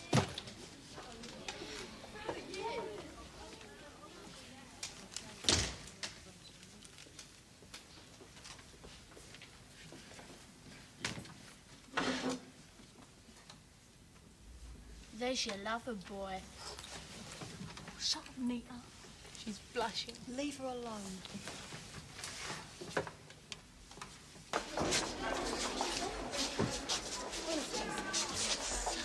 Oh, you know what?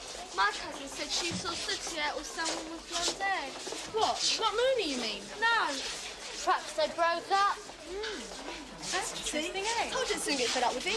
And now one thing, though. What? I'm never, ever going to keep another diary again. Hey, Claire. Yeah? Here a minute. What do you want? You all right? Yeah, I would have been if you hadn't gone and told everyone about my dad. I'm sorry. All right. Look, I was wondering. Yeah? Well, you know you like Human League? Yeah. Oh, by the way, there's a message from Mr. McGuffey. The rehearsal for the review is tonight, not tomorrow. I don't know if any of you are involved. Yes, I know you are, Roland. Anybody else? Yeah, a couple of us filmed with the scenery, miss. Nobody performing? Yes, I've said I know you are, Roland. No, miss. What do you mean, no? Aren't you in it anymore? Yes, miss. Roland, you're not making much sense. He never does. You're either in the review or you're not. I am in it, miss. I said no, because I did put mine up there. I've got to go. Oh, yes. Well, off you go then.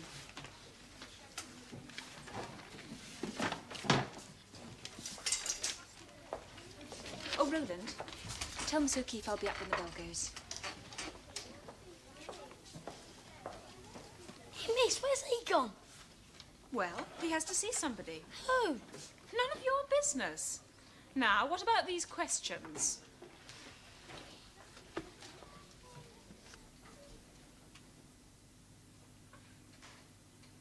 So you haven't made any friends since we last spoke? I know a few more people now. Well, that's good. Any special friends? Do you see any of them out of school? You know that I think it's very important for you to make friends at school, don't you, Roland? Yeah, well, there is Janet, miss. Is she at the school? Yeah, my class. That's good. And you've made friends with her, have you? No, I don't like her, miss. Then why bring her up? We're talking about who you've made friends with, not who you haven't. Well, she wants to be friends. And why don't you want to be friends with her? Because she's a girl? Not really. She just goes on about things. I just don't like her.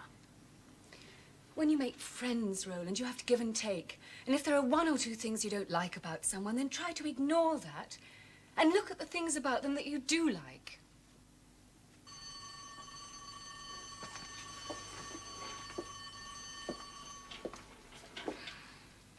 How's the diet going? Eating less? Yeah, Lost any weight? don't know. Shall I join you? Oh, please do. We're just talking about friends and weight, which I know we've all talked about before. But as I think both of these are very important, I wanted to see if any progress has been made. Well, I think it has with friends, hasn't it, Roland? And he's certainly settled down better in the classroom. We don't have any more walking out of school, do we? And Mr. McGuffey has given him a part in the school review. Oh, that's excellent. In fact, aren't you due to rehearsal now? Well, I shan't keep our budding actor from the stage. Just quickly, before you go then, Roland, I've finally got the appointment for you to see the dietitian at the hospital. If you give your mother this card and ask her to take you there next week, you'll be given some good advice about what kinds of foods to eat to help you slim down. Okay? Then you get off to your rehearsal and I'll see you in 2 weeks.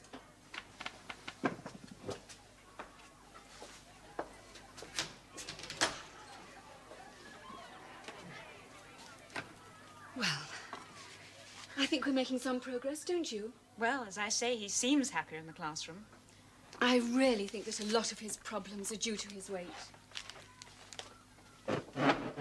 If the dietitian can help him slim down, I'm sure he'll integrate better. Will you be available for our next get-together? Yes, I'll come if you want me to. It's very helpful, actually. It gives me another view on how Roland's doing. Is there anything special I should be doing over the next couple of weeks? Well, if you could just keep an eye on him and try to get him involved in activities, that'd be great.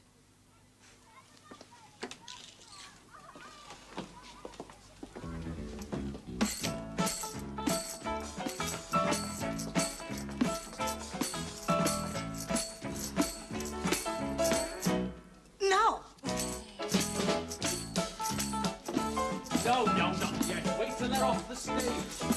Can you return to centre stage and try again, please? Yes, you. No. I want to try to change over again. You understand? No, no, not there, Roland. Come on. Look, let's break for 5 minutes. See if we can get ourselves into a better state of mind. Can't hear yourself think with all that shouting going on. Hi. How's it going? All right.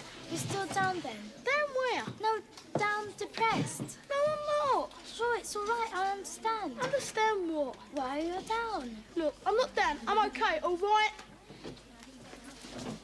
Hey, look.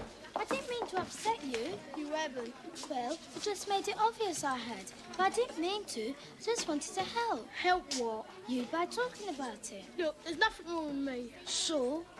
I just want to be on my own, okay? That's what you feel when you're down, but you're better off with somebody. Why don't you shut up? Drowning? Sorry, sir. It was an accident. It was a what? An accident. Didn't you see it? Isn't it big enough for you to see? Get off the stage. Go away. I don't want to see you here again. I've got enough problems having a baby elephant tearing the place down. Go on. Go. It's ruined. What are we going to do, sir? I don't know. Where's Jenkins? In the art room, as usual. Well, can you ask him to come up? Maybe he can salvage it. Yeah, come, Jim.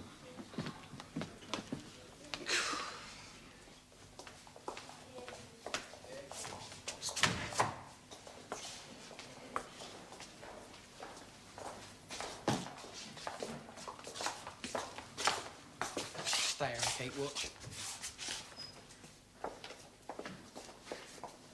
Hello, Gutsy. This is Gutsy. Don't mind being called Gutsy. Do you, Gutsy? Do ya? See? He likes it. Show him why I call you Gutsy. Go on. Look at it. It wobbles like jelly. You don't have to walk home with all this. He can roll. Come on.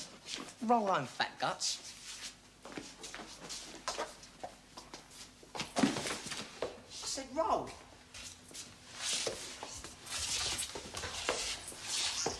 It's only enough, Gripper.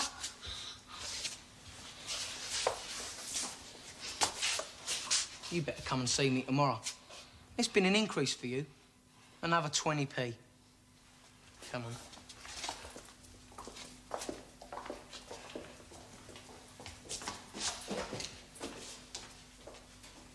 So, would someone mind explaining to me how we are going to finance this review on the sale of 70 tickets? I mean, maybe I haven't stressed the point enough, but in these days of cutbacks, we have to be cost-effective. We can't help if nobody wants to buy them. Well, can I ask each of you to please try as hard as you can to get rid of these tickets? Right, let's put some order back into this review.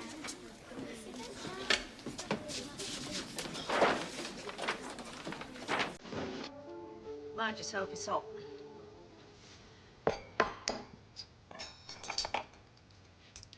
It only makes more work for me getting your clothes in that state.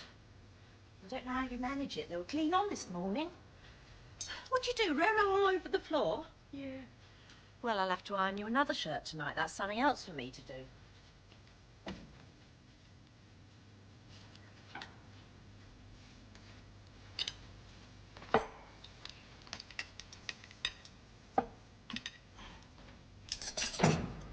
Hello? Oh. You're late. Just put it in the oven.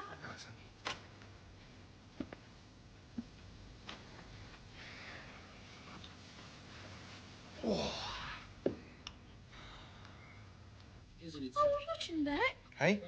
I was watching that. Oh. It's hot. Oh, top.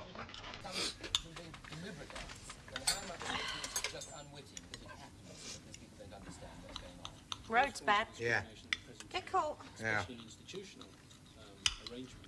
I've got to go to hospital. Who says? Miss O'Keefe. Oh, yeah. I know about that. For a minute, I thought something had happened.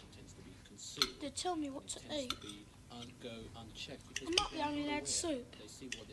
Maybe just water. Why do I have to go to school, Dad? So the effects are discriminatory without people actually realising. So the majority of discrimination Can't I go to work? Indirect. Unwitting. Is a lot of it also due to ignorance, presumably? I mean, if you don't like school, why don't they let you go work? Oh, don't be so silly, Roland.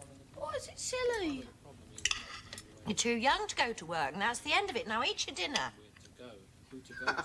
You see that? Well, that's very important. It's important. What would happen if I just didn't go to school, Dad? Dad! What? What would happen if I just didn't go to school? What's the matter with you, Roland? What's brought all this on? I'm just thinking, that's all. Look, Roland, you have got to go to school, and that's all there is to it. The only time you don't go to school is when you're on holiday, or you're sick, or too laid up to go in. And what corrective measures can be taken to enable those people to come up to a level which they can then be seen as equal. In terms the scope of the legislation as far as race goes only allows you to... Can I have a bit more money for tomorrow, Dad? No, you can't. You have quite enough. But the biscuits gone up. Well, you have to do it out, won't you? Just make sure you bring the right money next time. Oh, look. It's our friend Gutsy. Into the office, Gutsy.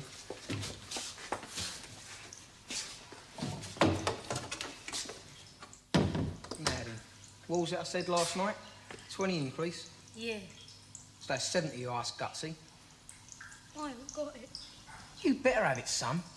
My dad didn't give me it. He said he gave me enough money as it was. You didn't try and get it, did you? I did, honest. He wouldn't give it to me. I got the 50, though. What are we going to do then, Denny? Shove his head down the hole. Yeah. Thanks for that, do you, Roland? Head down the pan. I've got a better idea. What's your class? One. Come on, Denny. We've got a little job to do. What are you going to do, Dripper? Just write a little message on your blackboard. Roland goes to the shrink. Oh, please don't, Dripper.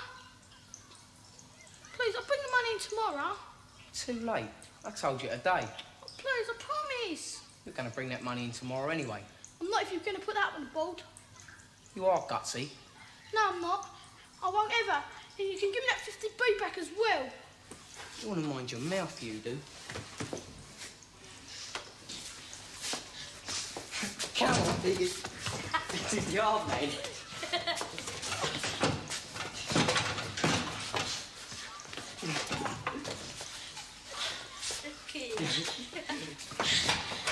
Come on, Piggy.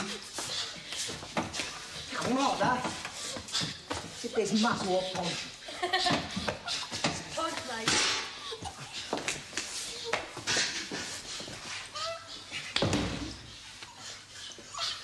Come on, Piggy.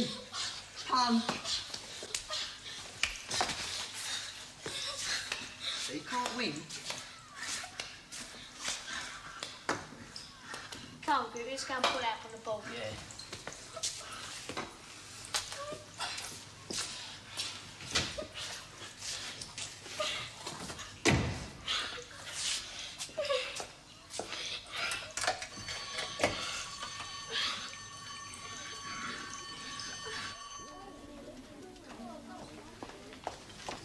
Hey, look at that. Do you reckon he does? Wouldn't surprise me. Here, who's done this? Dunno. He probably did. Get off, at least I can spell. Do you reckon he does say shrink? Why don't you ask him?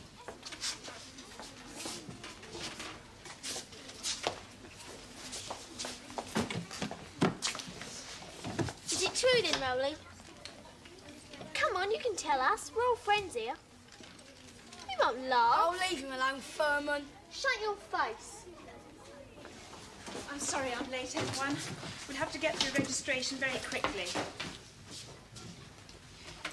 Who is responsible for this?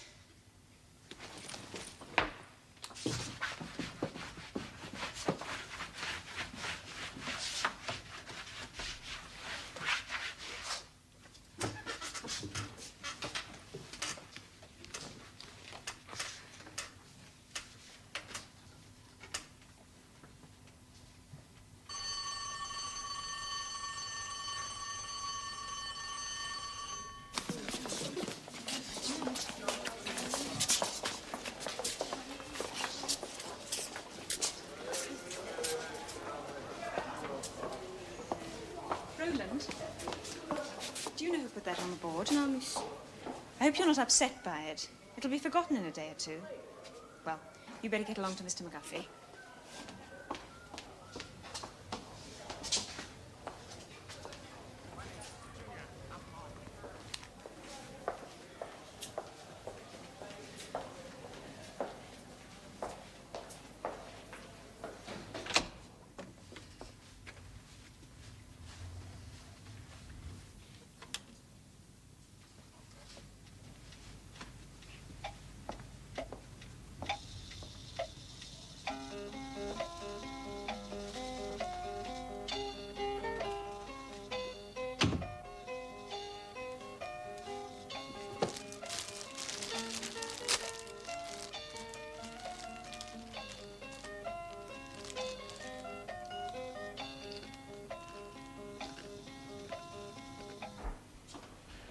I wanted to have a few words with Roland after what happened last night. What did happen? Oh, I blew my top at him. Things were going badly, and right in the middle of it, he goes and puts himself through one of the bits of scenery. Oh, dear. I was hoping the review would build his confidence. Yeah, I know. Anyway, I wanted to see him to say that I didn't mean what I said and that he can still be in the review, so maybe you could pass that message on to him tomorrow morning. Why didn't you tell him this afternoon? You did have them today, didn't you? Yeah, but he wasn't there. He wasn't? No. He was at registration. Why did they tell me they didn't know where he was? Covering up for him, I suppose. That writing on the board must have upset him. He's obviously up to his old tricks again. Oh, well, there's nothing I can do till tomorrow. I'll have to speak to him then. So maybe you'll give him my message, will you?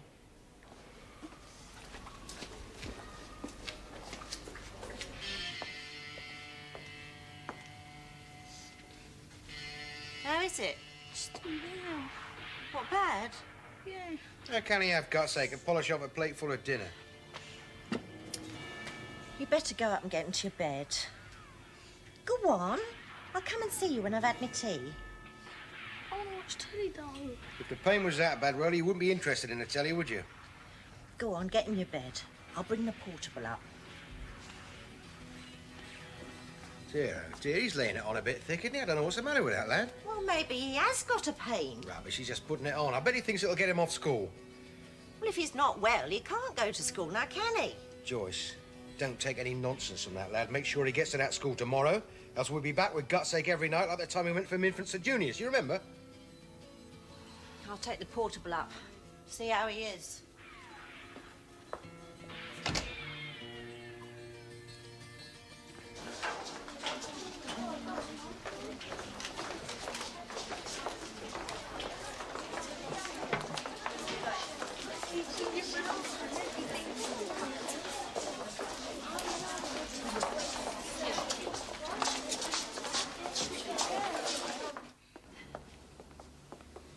I'm not arguing with you anymore. We're both late enough as it is.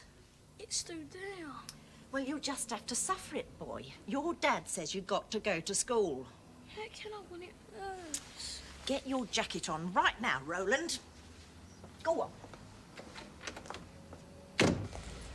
If you don't feel well in school, you can always tell the teacher and have a quiet sit-down then, can't you? I can't see why I can't have the day at home. I'd feel better after that. Oh, don't keep going on about it, Roland. You'll feel better off in school. I won't. You are a difficult boy sometimes. Go on, then, off you go. I'll see you at tea time.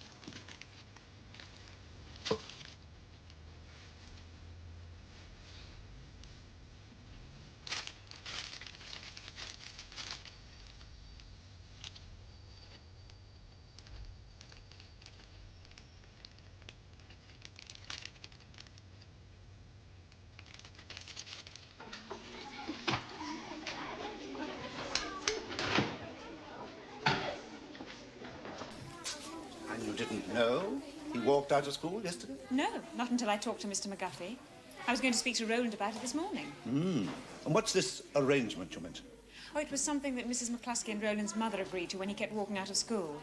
They arranged that if he didn't turn up and there was no prior telephone call from Mrs. Browning, then we would call her at work to see if he was legitimately off or not. Well, it seems to me that we'd be justified in phoning her now, don't you think? Yes, I do. If you go and ring, I'll stay with your class. Thank you.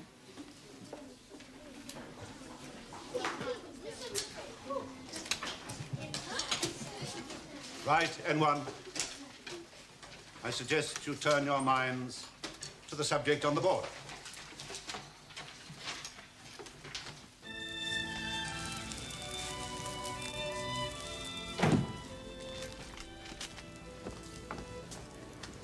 You've made me look a Bless right my fool. voices for what they told me. I've had your teacher on the phone asking me where you were, and where you were yesterday afternoon. What could I say? That you were playing hooky again? After all we've been through with psychiatrists and doctors and all the rest of them. Sorry, Mum. Well, I said you had guts ache, didn't I? I mean, I had to say that or make myself look a right idiot. I have got guts on. Then why are you eating crisps? Look, Roland, you're going back to school right now. I told your teacher that you could stay at home for an hour and make sure you don't make me look any more stupid by saying something different. Get your jacket on before I whack you.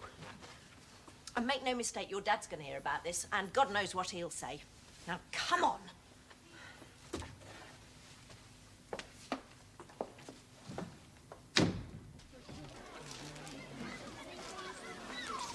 Come on. Why's there always a big queue? It's the same every morning. I don't know why you keep moaning about it.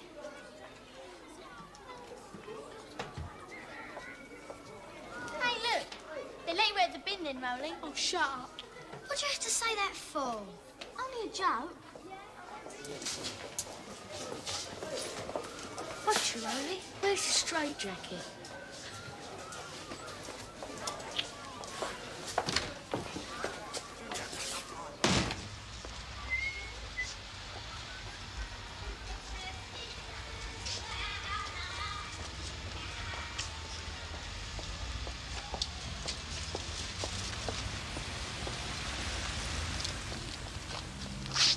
Hey, careful.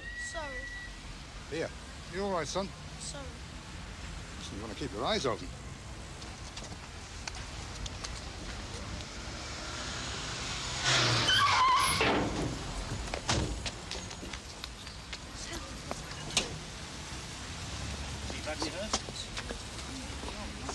Where money's concerned, you couldn't even prize them tickets away from him.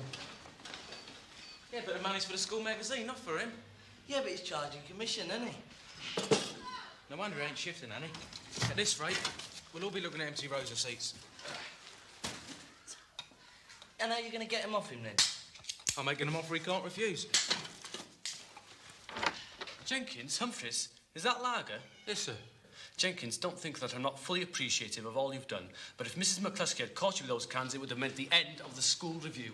What about the party afterwards, sir? Fizzy drinks may be all right for the first use, but surely I've stopped entitled to something a bit stronger. The merest whiff of alcohol could put the whole show in jeopardy. Yes, sir. What a wild party this is going to be.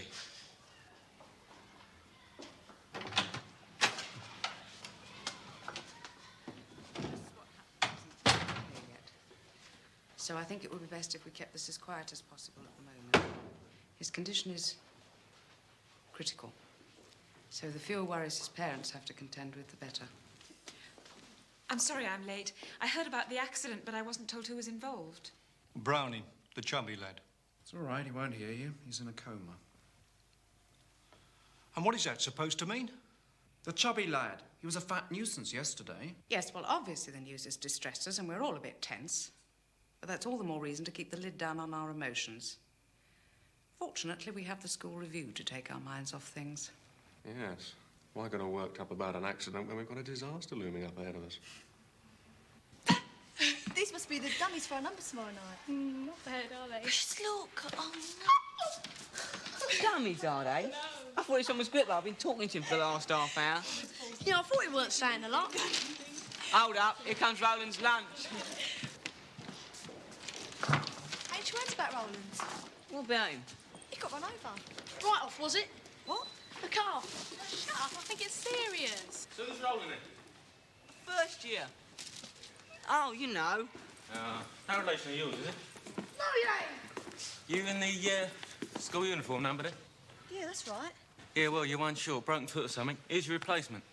Tell Scruffy when he comes in for rehearsals, will you? He can't be serious. Why not? He just can't. Wet round time. Beautiful. Come on. Doing a great job there, lads.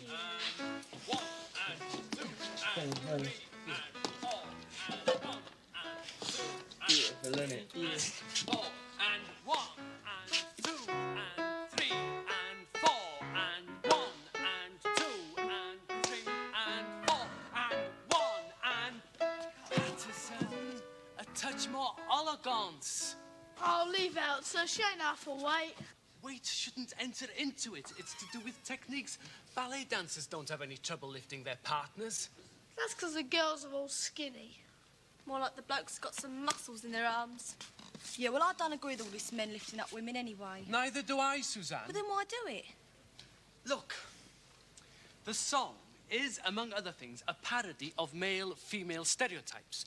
And as such, the dance routine, which embodies the acting out of cliched sexist roles, enhances the intrinsic nature of the satire. Ask a silly question. So, can we do it again? And Patterson, elegance!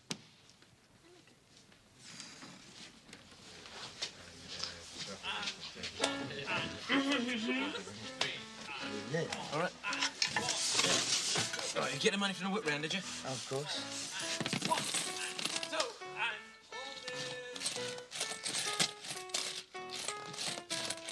Not bad at all. Not bad at all.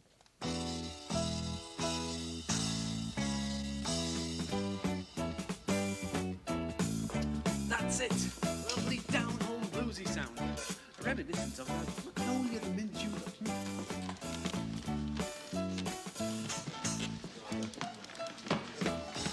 You said if I gave you the right to ticket sales, you'd get me a part in the show. Yeah, well, I kept me promise, didn't I, Stan?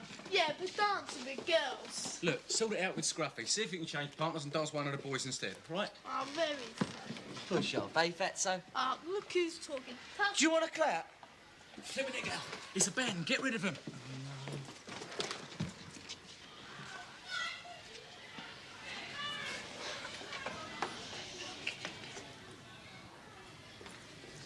Oi. Oi. Out, out. Now bring the stuff. Come on.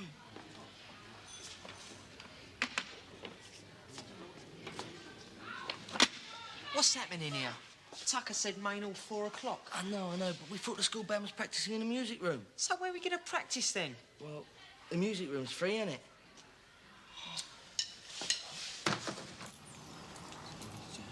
How much? This should do the job. £2.05. How much you got there, Al? You and I've got some style, haven't you? Paying for champagne and pennies and halfpennies. £2.07. That's tuppence change. And that ain't real champagne. What's it sound a label? Moscato, Spew,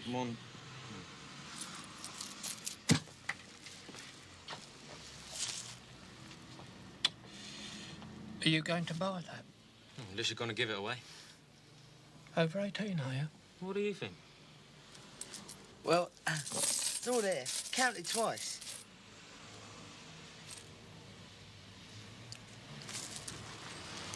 That's just a bit of fluff on his pockets. No need to wrap it.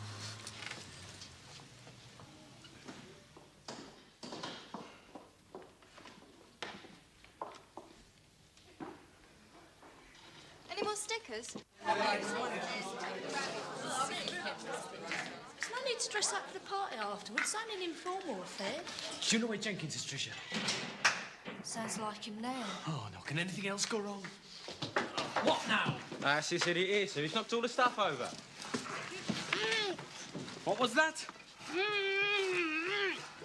I'm not getting it. I think it'd be better if you took it off, sir. I can't breathe and I can't see out of that thing, sir. The islets are too high. We'll have to adjust it or something. Here, try stretching his head. Ah, yes, Jenkins, that reminds me. I want a word with you. McGuffey! Oh. Don't move. Now, listen, Lopper, you get things sorted out or I'll lop you. And you get things organised and find your hoop for the dog act. Anything else, Master? Dance, sing? Don't be funny. You know what I've got organised, don't you? Well, come on then, move.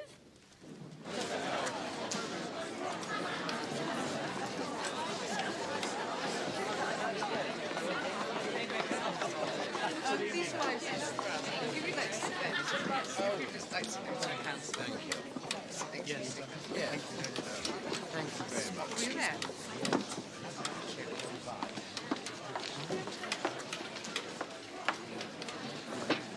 Look, it says it there, so you do it. You stay in my tabs before you open. Look, why does it say it there? If I'm not visiting yeah, but which comes first? Look. Ready for the curtain up, sir? Ah, Jenkins, come over here. It's there, so I've got to do it. Well, look, they're my instructions. You have reneged on your word. You were seen coming out of an off-licence yesterday with a bottle of cider. It was champagne, sir. Oh, you admit it? Oh, I need to boost tickets out, sir. I mean, you must admit there was a lot of them left. Yes, one consoling thought is that mercifully few people witnessed tonight's debacle. So I'll get a brainwave and sell tickets as raffle tickets. Champagne first prize. For school children? Like hotcakes.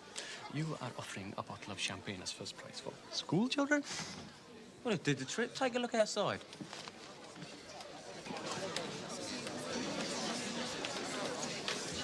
We'll have a few bottles of the school magazine out there tonight, sir. Standing room only.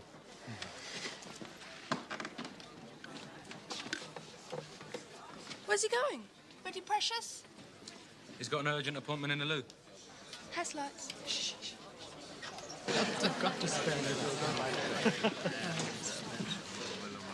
House out. I think you better get out there. Go on.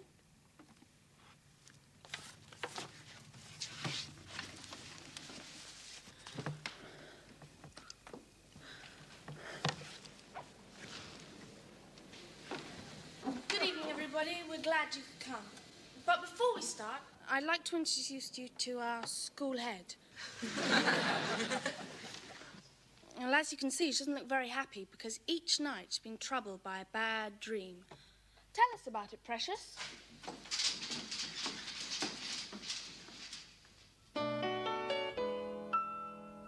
Here's a story about a school head who was told by all around.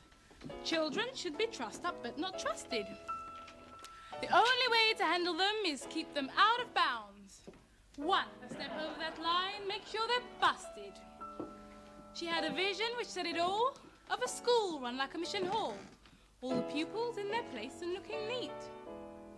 And the birds on high singing tweet, tweet, tweet. But she found out if you tie the line too tight, you get what's coming to you one night.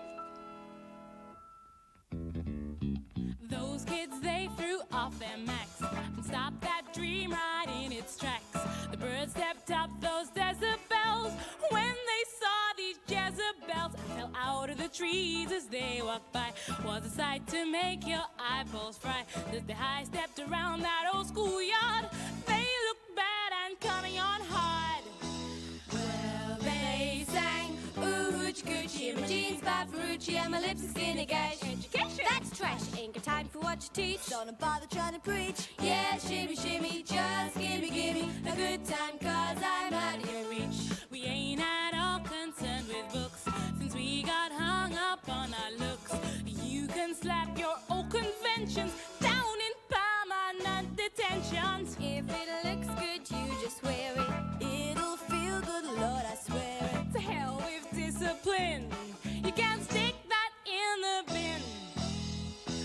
And we sing, ooh, hoochie coochie, my jeans by Ferrucci and my lips are skinny gash. Education! That's trash, ain't got time for what you teach, so don't bother trying to preach. Yeah, shimmy, shimmy, just gimme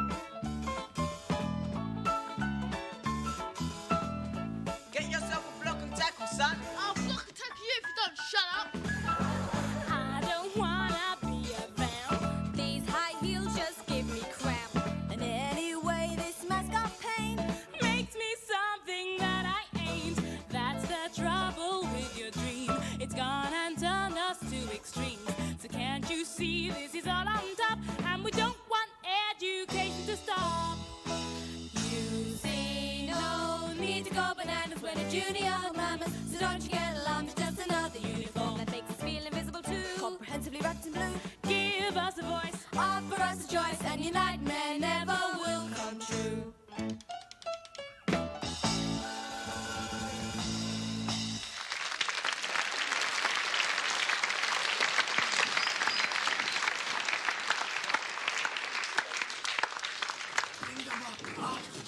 Right, on you go, go on, quick, and you.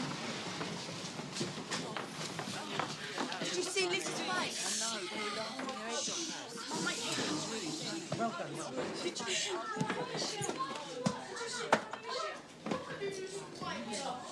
Chronic nerves. I don't know what he's whining about. Nobody started throwing things. Yet. And now, ladies and gentlemen, that tremendously talented trio of terpsichoring tripe hounds, those cavorting canines, Hoppo, Sutty and Bullet, better known to you all as McCluskey's Huskies.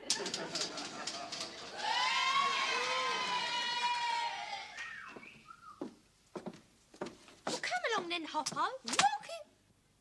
Hoppo, have you just made this puddle on the floor? Was that you? Was it? You bad dog. I never can trust you near woodwork, can I?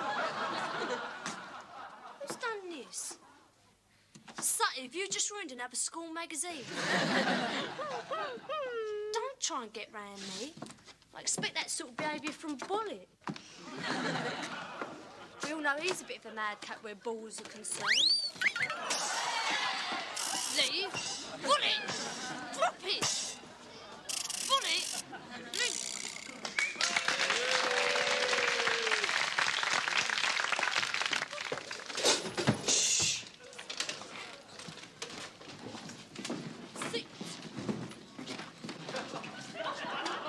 Set your stuff up over there, right? Plug in. You look out of play. What about a sound check? Sound check. Do me a favour. Now up. How's your Irish accent out? Shut your bagab, you bagara. Keep practicing. Right, girls and boys, I'm going to need some help from you. When I call out one of their names, either Hoppo, Sutty or Bullet, I want you to all shout as loud as you can, you boy. Right, shall we have a practice then? All together, you boy! Oh, come on, you can do better than that. All together, you boy! Right, you ready then? Maestro, please. Hoppo! You boy! Sutty! You boy! Bullet! You boy! Bullet! You boy! Now, come on, Bullet, what's the matter? He really should be muzzled. I'm sorry, boys and girls, I just don't think he's going to do it. Oh, yes, he will. Oh, no, he won't. Oh, yes, he will. All right, just one more chance. As soon as I call out his name, you all shout as loud as you can, you boy. Just run through the hoop and I'll let you bite Tucker Jenkins. He never could resist that. You ready then? Maestro, please. Bullet!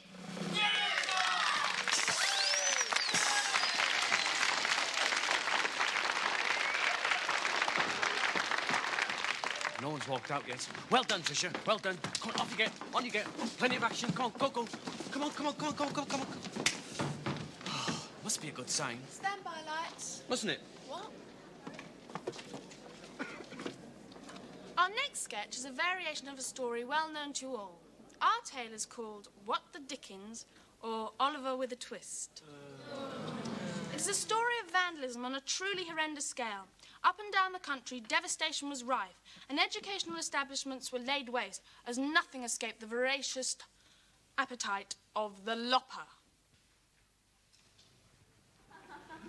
A national outcry against the unrestrained thuggery of this monster could do nothing to halt its march, and the despair of the people turned to utter dismay when they found out that this ogre was being directly controlled by the thought patterns of the country's rulers.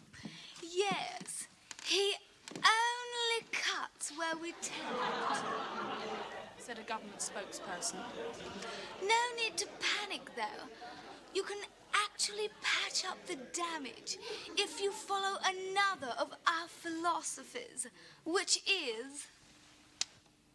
But how can we help ourselves, they asked. Make the dining hall your battlefield. The Robbers already run wild in the school kitchens and left a trail of destruction on the school dinner front. Never mind. We've come up with a rather spiffing wheeze, which offers you a fighting chance. This is positively Dickensian. Not at all. We've just cut out the frills and trimmings. Nothing here that shouldn't be. Now then, because of the cuts, we only have gruel on the menu. But we're not totally heartless. And the good news is, there's gallons of the stuff. And a bonus, yes, a bonus, is that if you collect enough gruel tin labels, you can actually replace the equipment destroyed by the locker. Now remember out there, self-help. Help yourself. And I want to hear it every time the little gluttons, children, wave their empty bowls. And may the best side win.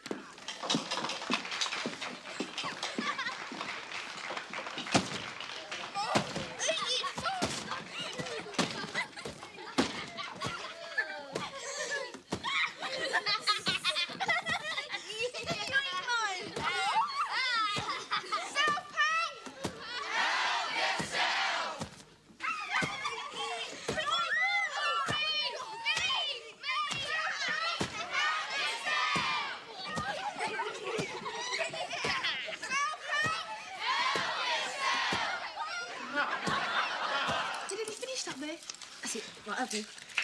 Oh, no. Oh, God. Hurry up. No, go on, dear. Go on, go on. It's you. I thought you were scruffy. Yeah, don't worry about him. He's in the wings, stringing his nails down to his elbows. How's it going? Ta-da! What do you think? Eamon, my son.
They hated it. So what are they cheering for, then? Mrs. McCluskey, she's decidedly annoyed. I'll have to get out there.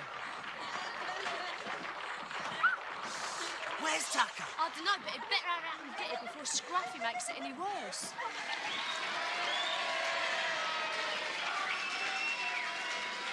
Thank you. Ladies and gentlemen, before you all leave this evening, I, as the producer, would like to say a few words. It's not easy to know where to begin. Here, cop this. That time annoying. Right, you better get on there, Al. Sorry, Eamon. Principally, I'd like to thank all the pupils for all the really hard work. Well, it may not have seemed hard, but actually they did put a lot of hard work into the show. They put No, they have worked hard. Be fair, they worked very hard, many long hours, and... Hold it right there, Mr. McGuffey. English teacher and impresario. You thought you were here tonight to be just another Harris producer. But you were wrong, because in dedication of all your hard work, we'd like to offer this tribute to you. Yes, Bill McGuffey, tonight, this is your life.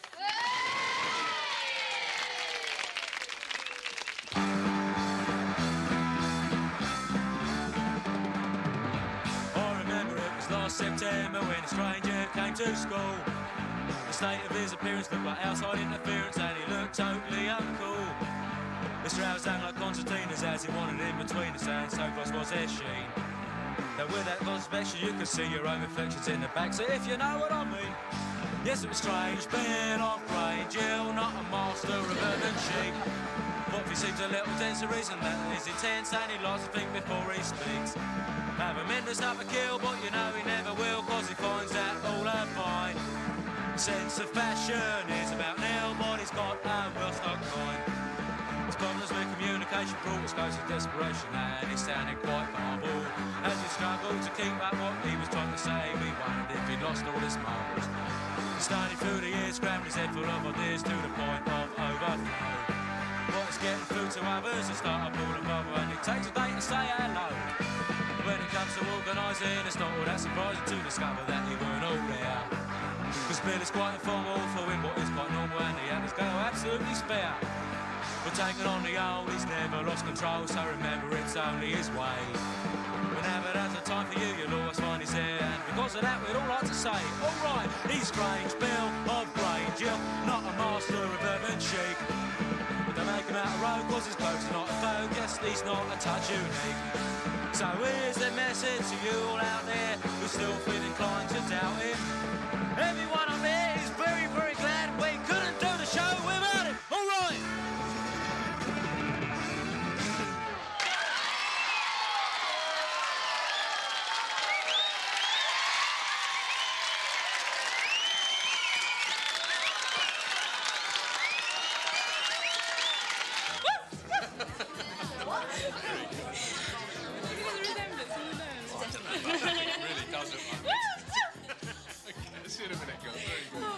And it was greatly appreciated by the audience. Oh, yes, indeed. But you know, Mrs. McCluskey, I think you must consider just whereabouts you Peter? draw the line. Yes. Did you write that closing number? Yes, sir, most of it. Very good. All the years I've tried to get you to put pen to paper. Now it's too late. You produce this. Oh, I don't know about too late. On that evidence, he can compete with anything I've heard from the top 10. Oh, I don't reckon so, sir. It was a definite improvement on the rest of the show. You boy! It was murder trying to hide it without you finding out. You didn't mind though, did you, sir? I mean, you know, strange Bill. Kathy, not only did I find the song very touching, but I think it saved me from the wrath of Mrs. McCluskey. How do you mean, sir? By diffusing a lot of tension at a very appropriate moment. Oh, what happened to the champagne? Tucker's handing it out to the governor. Sweeten him up a bit.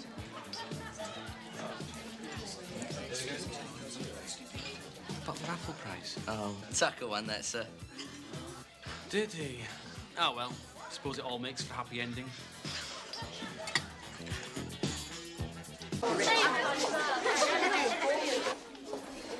I can't see what all the fuss is about. It's my magazine, right? So, who cares? I never read it anyway. Well, I've read it and it's all right. I've never seen you. You've never seen me do plenty of things, but I still do it. All right, then. Say you've read it. What sort of things are in it? Articles. Oh, don't be stupid. I know there's articles in a magazine, don't we? Oh, wait. Well, what sort of articles? Things like what's on. Like what? Go on, carry on. Dinner time clubs. You know, just general news. But I still can't see what all the fuss is about. So what if we just stop the magazine? Who cares? Look, you said that last night, and you've been saying it for years. Oh, come on, that's an exaggeration. How long have we been engaged? 2 years? Right. And you've been refusing to set a date since then, so you have been saying it for years. Oh, yeah, by the way you said it, it sounded as if there was some... Look, I don't really want to get into a discussion on semantics with you. I only want to know, is this engagement going to lead to anything, or is it going to be the longest engagement on record? And will you please stop handing me those? Sure. Well? Look, I don't think we're going to get into the record books quite yet.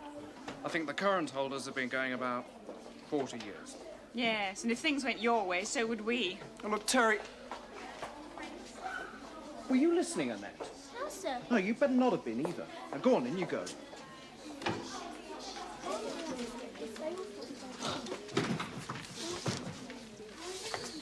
Morning. All bright and alert, I hope? Uh-huh. Seems normal. Can you hand these books back, please? Belinda, there you go.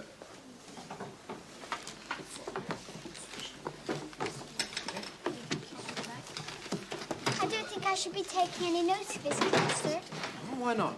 Well, next week I'll be learning Canadian English, not English. And we're two different languages, aren't they? I take it you're leaving us then? Yes, sir. My father's been moved on, so we're all trailing behind. Did you hear that, M1? Linda's leaving us this week. Yay! I hope you've enjoyed your stay in this country. It's all right. Good. Sorry to interrupt your lesson, Mr. Sutcliffe. I'd like a few words with N1 about Roland. Sure, go ahead. Morning, N1. Morning, Mr. Sutcliffe. I'm sure many of you are anxious to know how Roland Browning is. Yes. I told you last week that he was extremely ill and in the intensive care unit. Well, you'll be pleased to hear I was told this morning that he's now a little better and he's been moved out of intensive care. He's still very ill, mind, but as it was described to me, he's out of the danger period. Does that mean he'll be back with us soon, then? I don't know. That doesn't mean that he's about to leave hospital. From what I gather, he'll be there for weeks, if not months, and then after that he'll have to spend a long time convalescing. So he certainly won't be back with us until after the holidays. Anyway, I thought that it might be a good idea for you, either individually or as a class, to make him a get well card. I think that will cheer him up quite a bit, don't you? Yes. Good. Well, the school secretary will tell you where he is, so you can either send him the card or possibly one or two of you could take it into him. Well, thanks for coming and telling us. I'm sure M1 are relieved to know he's improving. Thank you, Mr. Sutcliffe. It's a pleasure. Well, I think that sounds like a good idea, don't you? I'm sure if you mentioned it in art, you'd be able to make some cards. Isn't it better to make one big card, sir? And we can all sign it. Otherwise, he's going to have about 20 cards and he won't be able to put them all up, will he? Yeah, you might be right, Faye. What does everyone else think? Yeah. Well, why don't two of you make a card, then the rest of you can sign it. Who does the best artwork? We do, sir. We And Nick's good at art, sir. I ain't making him a card. Oh, why not? 'Cause I ain't. He probably walked out in front of that car anyway, knowing Roland. Oh, I don't think that's very fair, Annette. Go on, do it. I'll help you. Yeah, you've had the guy at Rowley enough in the past. At least you could do is make him a card. Oh, all right. I'll make him a card. If you help me. I said I will, didn't I? Okay, so the two of you are making a card. Great. Now, let's get down to some work, shall we? It's, chapter 4, the second exercise.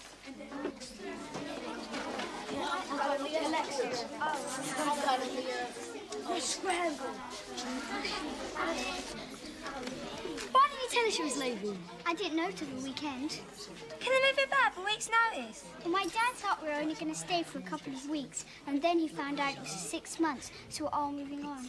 What happens after 6 months? I think we're going to Germany. Can't say you don't see the world. I've only ever been out of London twice. Well, sometimes I think it's better than being moved about all the time. Aye, we'll have to get you prison. What? A going away prison, right? Hey, beef for this. Yeah, and I can get them for nothing. How? Oh, they get them when we might work. Oh, yeah, I remember one of them. You open the wrapper and you get a handful of dust. But what do you expect if they're giving them away? Hi. What's up? You and your big mouth. What? I don't want to get her out of prison. Why not? But why? Because she's going away. I just thought it'd be a nice thing to do. It's good riddance as far as I'm concerned. Yeah, well, we all know how you get with people, don't we? I think it's a good idea. I'd like to have a present if I was leaving. We get her a present then, eh? All right. We mustn't let her know, though. Right. Get out of the way. Shut up. Go. We'll ask then. Stupid.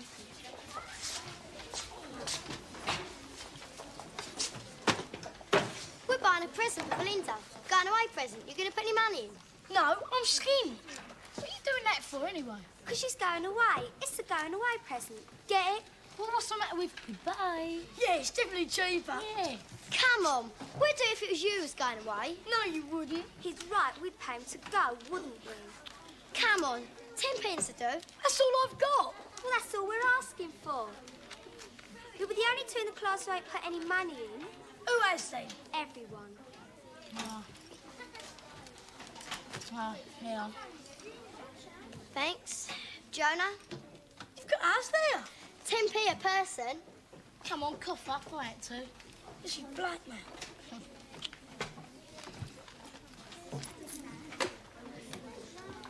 Thanks.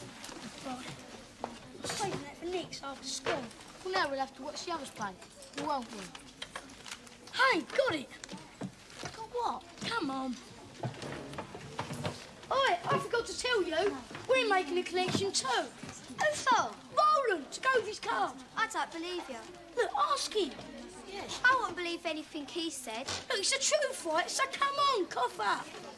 How do you know you're going to get him something then? How do we know you're going to get Belinda something? Well, we'd try it before giving it to her, wouldn't we? Well, that's what we're going to do. You better it as well. Of course we will. Yeah.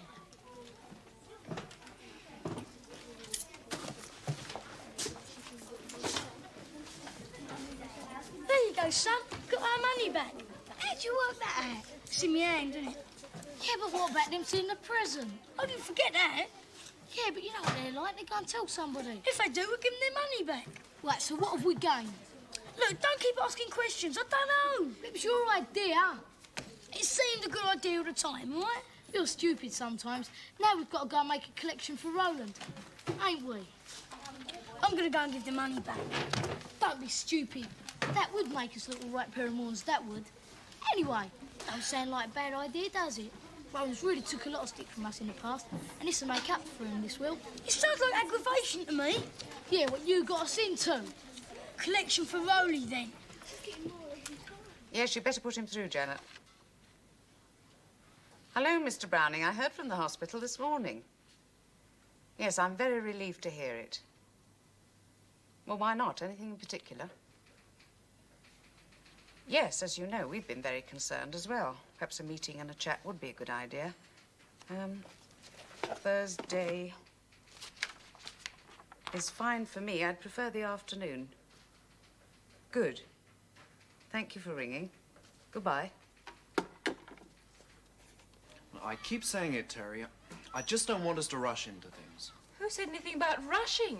We've been engaged for 2 years. It's hardly a rush. Yeah, but there's all sorts of things to consider, like where we're going to live or... Ah, we've talked about that dozens of times. But we haven't resolved it. As far as I can see, you just want us to carry on indefinitely in the way we have been doing for the past 2 years. Is that it? No, I wouldn't put it quite like that, no. How would you put it? Well, I'd say that we can't move on to the next stage until we're both sure of our plans. I see. Well, I'd appreciate you informing me exactly when we, or rather you, are sure of our plans. Right.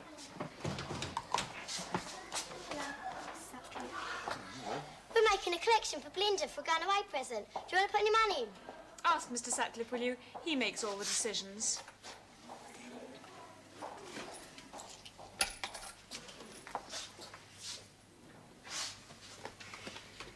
How much? 90p. Well, we're not going to get much more, are we? I mean, we've asked most of the class already. I wish I'd get him some grapes or something. I ain't spending the rest of the day collecting for Rowley. Yeah. Oh, Issa, you interested in making a donation for Ronald Browning, sir? What's it for? To get him a present or something. Sort of get wealthy. Well, I would, lads, but I haven't got change of a pound, okay? We have, sir. All right, go on then, give me 80p. Thank you. By the way, I'll be interested to see what you get him.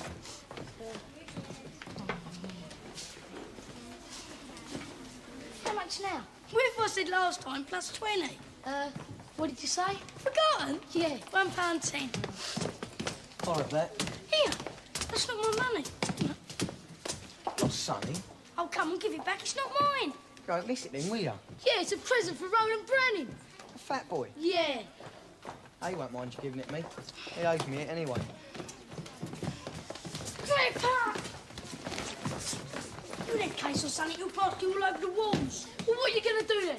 I don't know. I'll think of something, though. You should have given Fanny that 10 pence and left it at that. Now look what you got us into. It's not all that bad. It's from where I am. You should get up here then. Looks all right from here. You don't seem able to get it in your nut. It's all going to be waiting to see what we've bought him, and we've got 10 pence to spend. Oh, we'll sort it out. Look, why don't we go to Otbo and tell him that Gripper nicked the money? There's one good reason why I'd prefer to stay alive. We just have to borrow the money. Well, there's no chance of me borrowing it. I'm in Mum over £3 as it is. Won't get nothing out of her. Well, I've every wages spent for the next 3 Saturdays. What's that? Put a ball through next door's window, didn't I? Just have to earn it somehow. But how? Oh, listen, Mum. Oh, mind the crumbs, though. You know, I hate sleeping on bits. It's horrible. It's the same as we get at school at night. I told you they work, except for they're broken, that's all. Mum gets them for free, doesn't she? Yeah. There's always a few boxes knocking around. How do they break? Well, sometimes they break in the factory, when they're being packed or loaded to go out. Sometimes they break when they're being delivered, like in the shop sends them back and the factory sends out a new box. In fact, Mum says, when there's a shortage of broken biscuits, the blokes sort of drop a few boxes accidentally on purpose to get a few boxes for free. Know what I mean? Yeah. Got it. Oh. Got what? Right, you say you can get a box of them? Yeah, I should think so. Well, that's it then. Right? We take one of your mum's boxes to school and we flog them for a couple of p each. That way we get our pound back. But you're not going to get people paying 2 pence for a handful of dust, are you? Yeah, but it'd be 6p cheaper than the ones at school. But you're still not going to get people paying 2 pence for a handful of dust, are you? How about if we sort out the good uns? There ain't that many good uns in a box. You're just a right dampener, you are. It's no good me saying yes to your crackpot schemes when they're not going to work. It's just going to get ourselves more in it. Hang on a minute. What do you say happens if a shop gets a box of bad biscuits? They send it back for a good box. Yeah. Does it happen a lot? Don't know, but I know it happens. Well, that's it then. Well, what's it then? We take one of your mum's boxes and we swap it for a good box at school. We flog the good ones and the school send back the bad box for a good box. Oh, that's brilliant. See? I told you I'd work it out. But it's a bit dodgy sending them around school, though, isn't it? We can do it. Yeah, but it'd be best to sell the box in one go, then there's no chance of being caught. Take it to Junkie Mead. Yeah, that's what I was thinking. He'll buy anything, won't he? That's it, then. You sure you can get a box off your mum, though? Yeah, I should think so. I told her I'm putting it to a jumble sale or something. You know, school funds. And she let me have another one, because we've already got 2. Right, bring it to school tomorrow and we'll stick it in the boiler room till we change them over. How are we going to switch the boxes over? They're all locked up, aren't they? Yeah, who has the keys? I suppose it's, you know, whoever's on duty for that week. Yeah. So how are we going to get the keys then? You keep asking questions. I wish you'd just come up with some answers. I don't know, we'll just have to work out a way.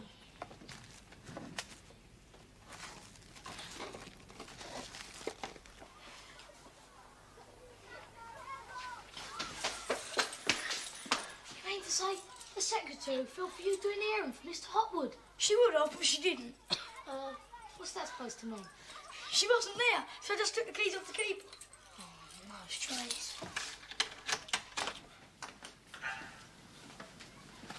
But how are you going to get the keys back? Oh, if she's not there, I'll stick them back on the keyboard. If she is, I'll put them under the doors, ain't it? Yeah.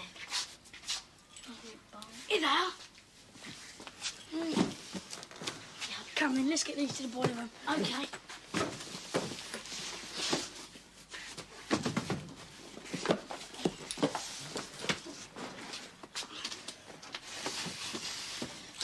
But what are we going to say to Nobby about being late for his lesson? I wish he was on an errand. He won't ask any questions. As long as you leave him alone, he don't care. Come on. Okay. We can't get perfume for £1.50, can we? And anyway, I don't think Belinda will use it. How about chocolates, then? That's a good idea. We can get a top in the box and all have one. No, we want something she can have as a reminder of us. Bet you anything you like she wouldn't want to be reminded of us. Shut up, Annette. But hankies or something. We'll have a look around the shops, OK? Yeah, go after school. Yeah? Packet of biscuits and barrel rolls, please. Thanks. Another box of biscuits, Jill?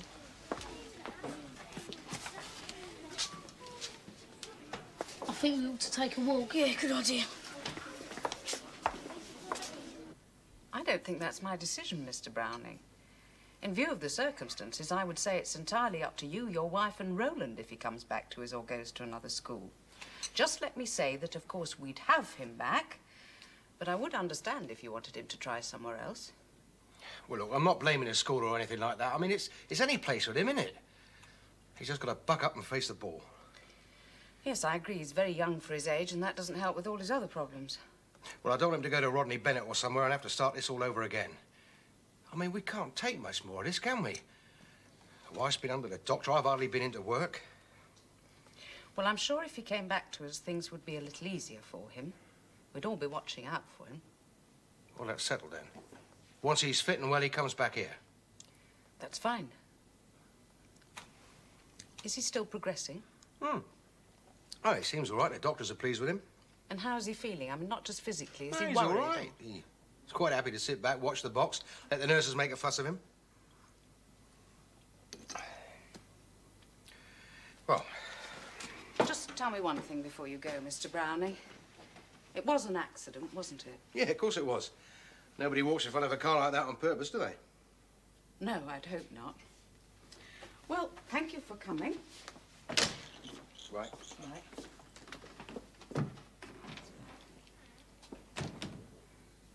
They're all like this. Oh, the box must have been dropped or something. Well, we didn't drop it, sir. Oh, you haven't sold any, have you? No. Well, look, put this box away and go and see the secretary and ask her to ring up the people we get them from and explain. They should replace it in a day. We had a dodgy box of crisps once and they replaced that the same day. OK, I'll tell her when I take the keys back. OK.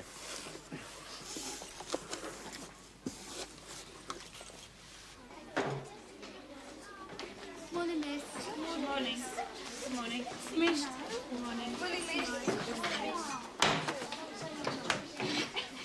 Did you see him? Did I? He was £2 for a box. I said if he didn't pay, I'll send my brother out. Didn't tell him he was only 9. So, we've earned 90 pence out of it. Yeah, we should try a biscuit swap again after a few months. Yeah.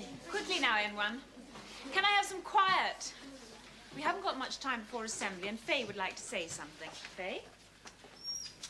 Well, it's just we collected some money for Belinda for going away present. Belinda? Anyway, we couldn't find anything nice, so we thought we'd give you the money instead and let you choose for yourself. £1.50. Thanks. And we all hope you're getting in your travels. Thank you. That was a very thoughtful gesture to organise a collection, Faye. And now we have another collection and a card. Well done, Faye and Annette. And I believe you'll both be taking it into Rome this evening. Yes, miss. And Gordon and Samuel will be taking in a present as well. Yeah, well, we collected £1.10 and we haven't got him anything yet, but we thought we'd get him some fruit on the way in. Yeah. Fruit? But doesn't his mother work in a greengrocer's shop? Well, we thought he'd be used to a lot of fruit then. Well, I suppose it's the thought that counts. Anyway, I'm planning to go and visit Roland in hospital in a couple of weeks' time, so I'll find out what he thought of the card and the present then. Them two George would. I wonder who George was. Maybe he was one of the first blokes who built it. Maybe their first patient. Maybe the first bloke who built it was the first patient. Yeah, fell off the scaffold. Yeah. Oh. Samuel! The cry of the banshee. Samuel, are you in? Oh, yeah, I'm up here. Right, you got some explaining to do. Have I? Have I, he says. Come on, what you been up to?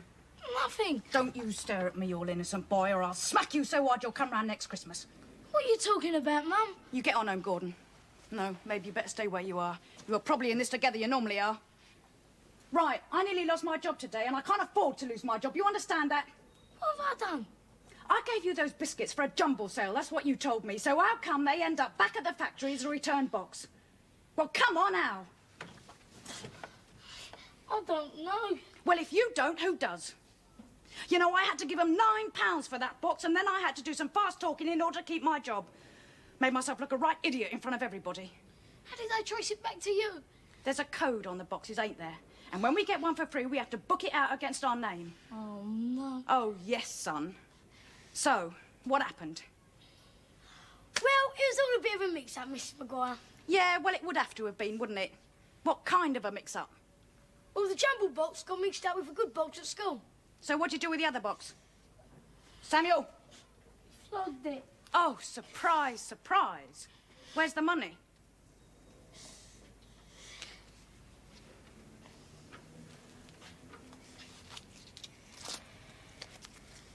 Right. I'm taking this money, but I'm still £7 out of pocket, so you two owe me £7, right? £7? Where am I supposed to get that much from? That's your problem. Do a paper round or something. Do whatever you like, but you're going to pay me back. Oh, and you can count yourselves lucky I didn't lose my job, because if I had, you'd have been in for it. Both of you. £7? Where am I meant to get £7 from? What's worse is, are we supposed to get Rolly a present? Oh, no, flipping heck. Got any spare cash knocking about? Oh, don't be stupid, Jonah. Any balls need returning. Nah, the old man has them all. We'll have to get Roland something. I was phoning Annette to find out. It won't look good, will it? Taking their money and keeping it. Could nick something. Yeah, the way our luck's running, we'll end up in Boston by the end of the week. I've got an idea. Oh, not another one. Come on. What's he supposed to do with this? I don't know, do I? I just walked in the kitchen, grabbed what I could, and my mum was coming back. So I had to get out. She'll go mad when she sees it lost missing. If she doesn't tell her it was your idea, thanks. Come, let's find out where he is before Fane and Ed get here. Here he is. Let's just go in. Nah, come on, let's find a nurse. Oh, all right. Get out, Grange. Oh, Jonah. Is he in there? Yeah, I think so. Is that where you bought him? Well, you know he likes eating, so he got his food. You bought him a lemon and half a packet of biscuits? Well, you know how Rolly likes eating, you know. When he starts, he don't stop. That's not much for what he collected, is it? If you ask me, I reckon they pocketed the money and took that lot from their homes. Would we do a thing like that? Yeah. I'm going to tell Miss Mooney tomorrow. Look, stop jumping to conclusions. I mean, this isn't all we've got him. What else have you got then? Yeah. Them. You got him there? Not bad, is it? They're fantastic. Come then, let's have a few apologies for the slur. Sorry for what we said, Jonah. Can I help you? We bought these cards and some presents for a friend of ours. Who's that? Roland Browning. We're in the same class at him at school. Oh, well, I'm sorry, but you can't see Roland. He's too ill. Oh. But thanks for coming, and I'll see he gets all you've brought. Can you put those things on the table? I'll take the card, shall I? And all this is from his classmates, is it? Yeah. Thirsty, were you? Oh, well, we didn't think you'd manage a whole bowl. Oh, don't forget the flowers. They're for Roland as well. Yeah. These flowers? Yeah. I don't think so. These were a present for the nurses from a patient who left yesterday.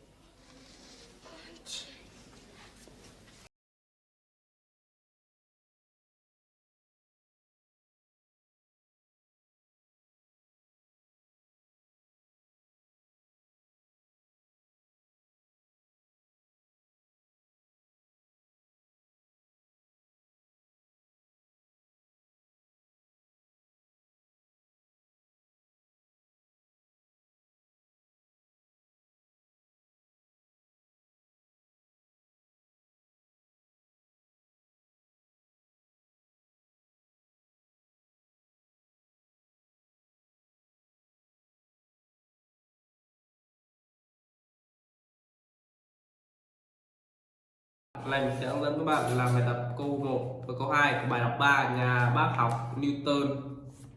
Ok nha.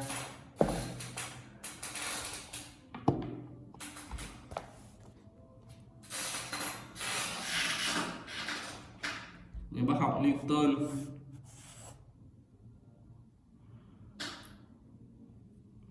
Một này, đọc 3 này. Chi tiết làm cho thấy cậu bé Newton rất có tài quan sát, phanh tròn chữ cái y đúng. A. Cậu luôn nhìn thấy cái bóng của mình trên đường đi học. B. Cậu nhìn thấy cái bóng của mình ngả dài trên đường đi học. C. Cậu thấy cái bóng luôn thay đổi theo ánh nắng mặt trời. D.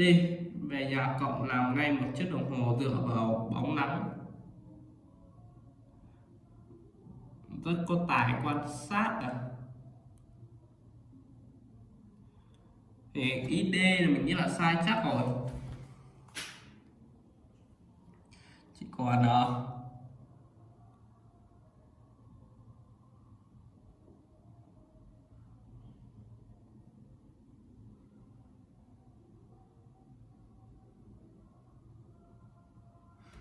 chỉ còn đáp án B, A, C rồi. Được chưa? Mình nghĩ rằng là ấn B, cậu nhìn thấy cái bóng của mình ngả dài trên đường đi học nha các bạn.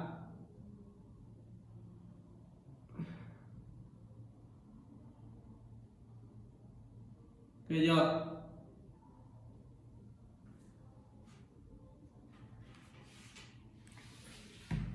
Đúng không các bạn? Các bạn có đáp án nào? Tiếp theo, câu 2 nha. Cậu bé Newton đã ứng dụng kết quả quan sát của mình vào việc gì? Khoanh tròn, chữ cái, chữ y đúng. Cậu bé Newton đã ứng dụng kết quả quan sát của mình vào việc gì? Khoanh tròn, chữ cái, chữ y đúng. Cậu làm ngay một chiếc đồng hồ dựa vào bóng nắng này. B này, cậu làm ngay 4 chiếc đồng hồ dựa vào bóng nắng. C này, cậu ứng dụng kết quả quan sát để xác định vị trí mặt trời. D, cậu ứng dụng kết quả quan sát để hướng dẫn bà ngoại làm việc. Này mình không sách cho nên nó rất là khó rồi các bạn. Nhưng mình đang nghiêng về đáp án A. Đáp A này, mình nghĩ là khả năng đáp án này sẽ đúng.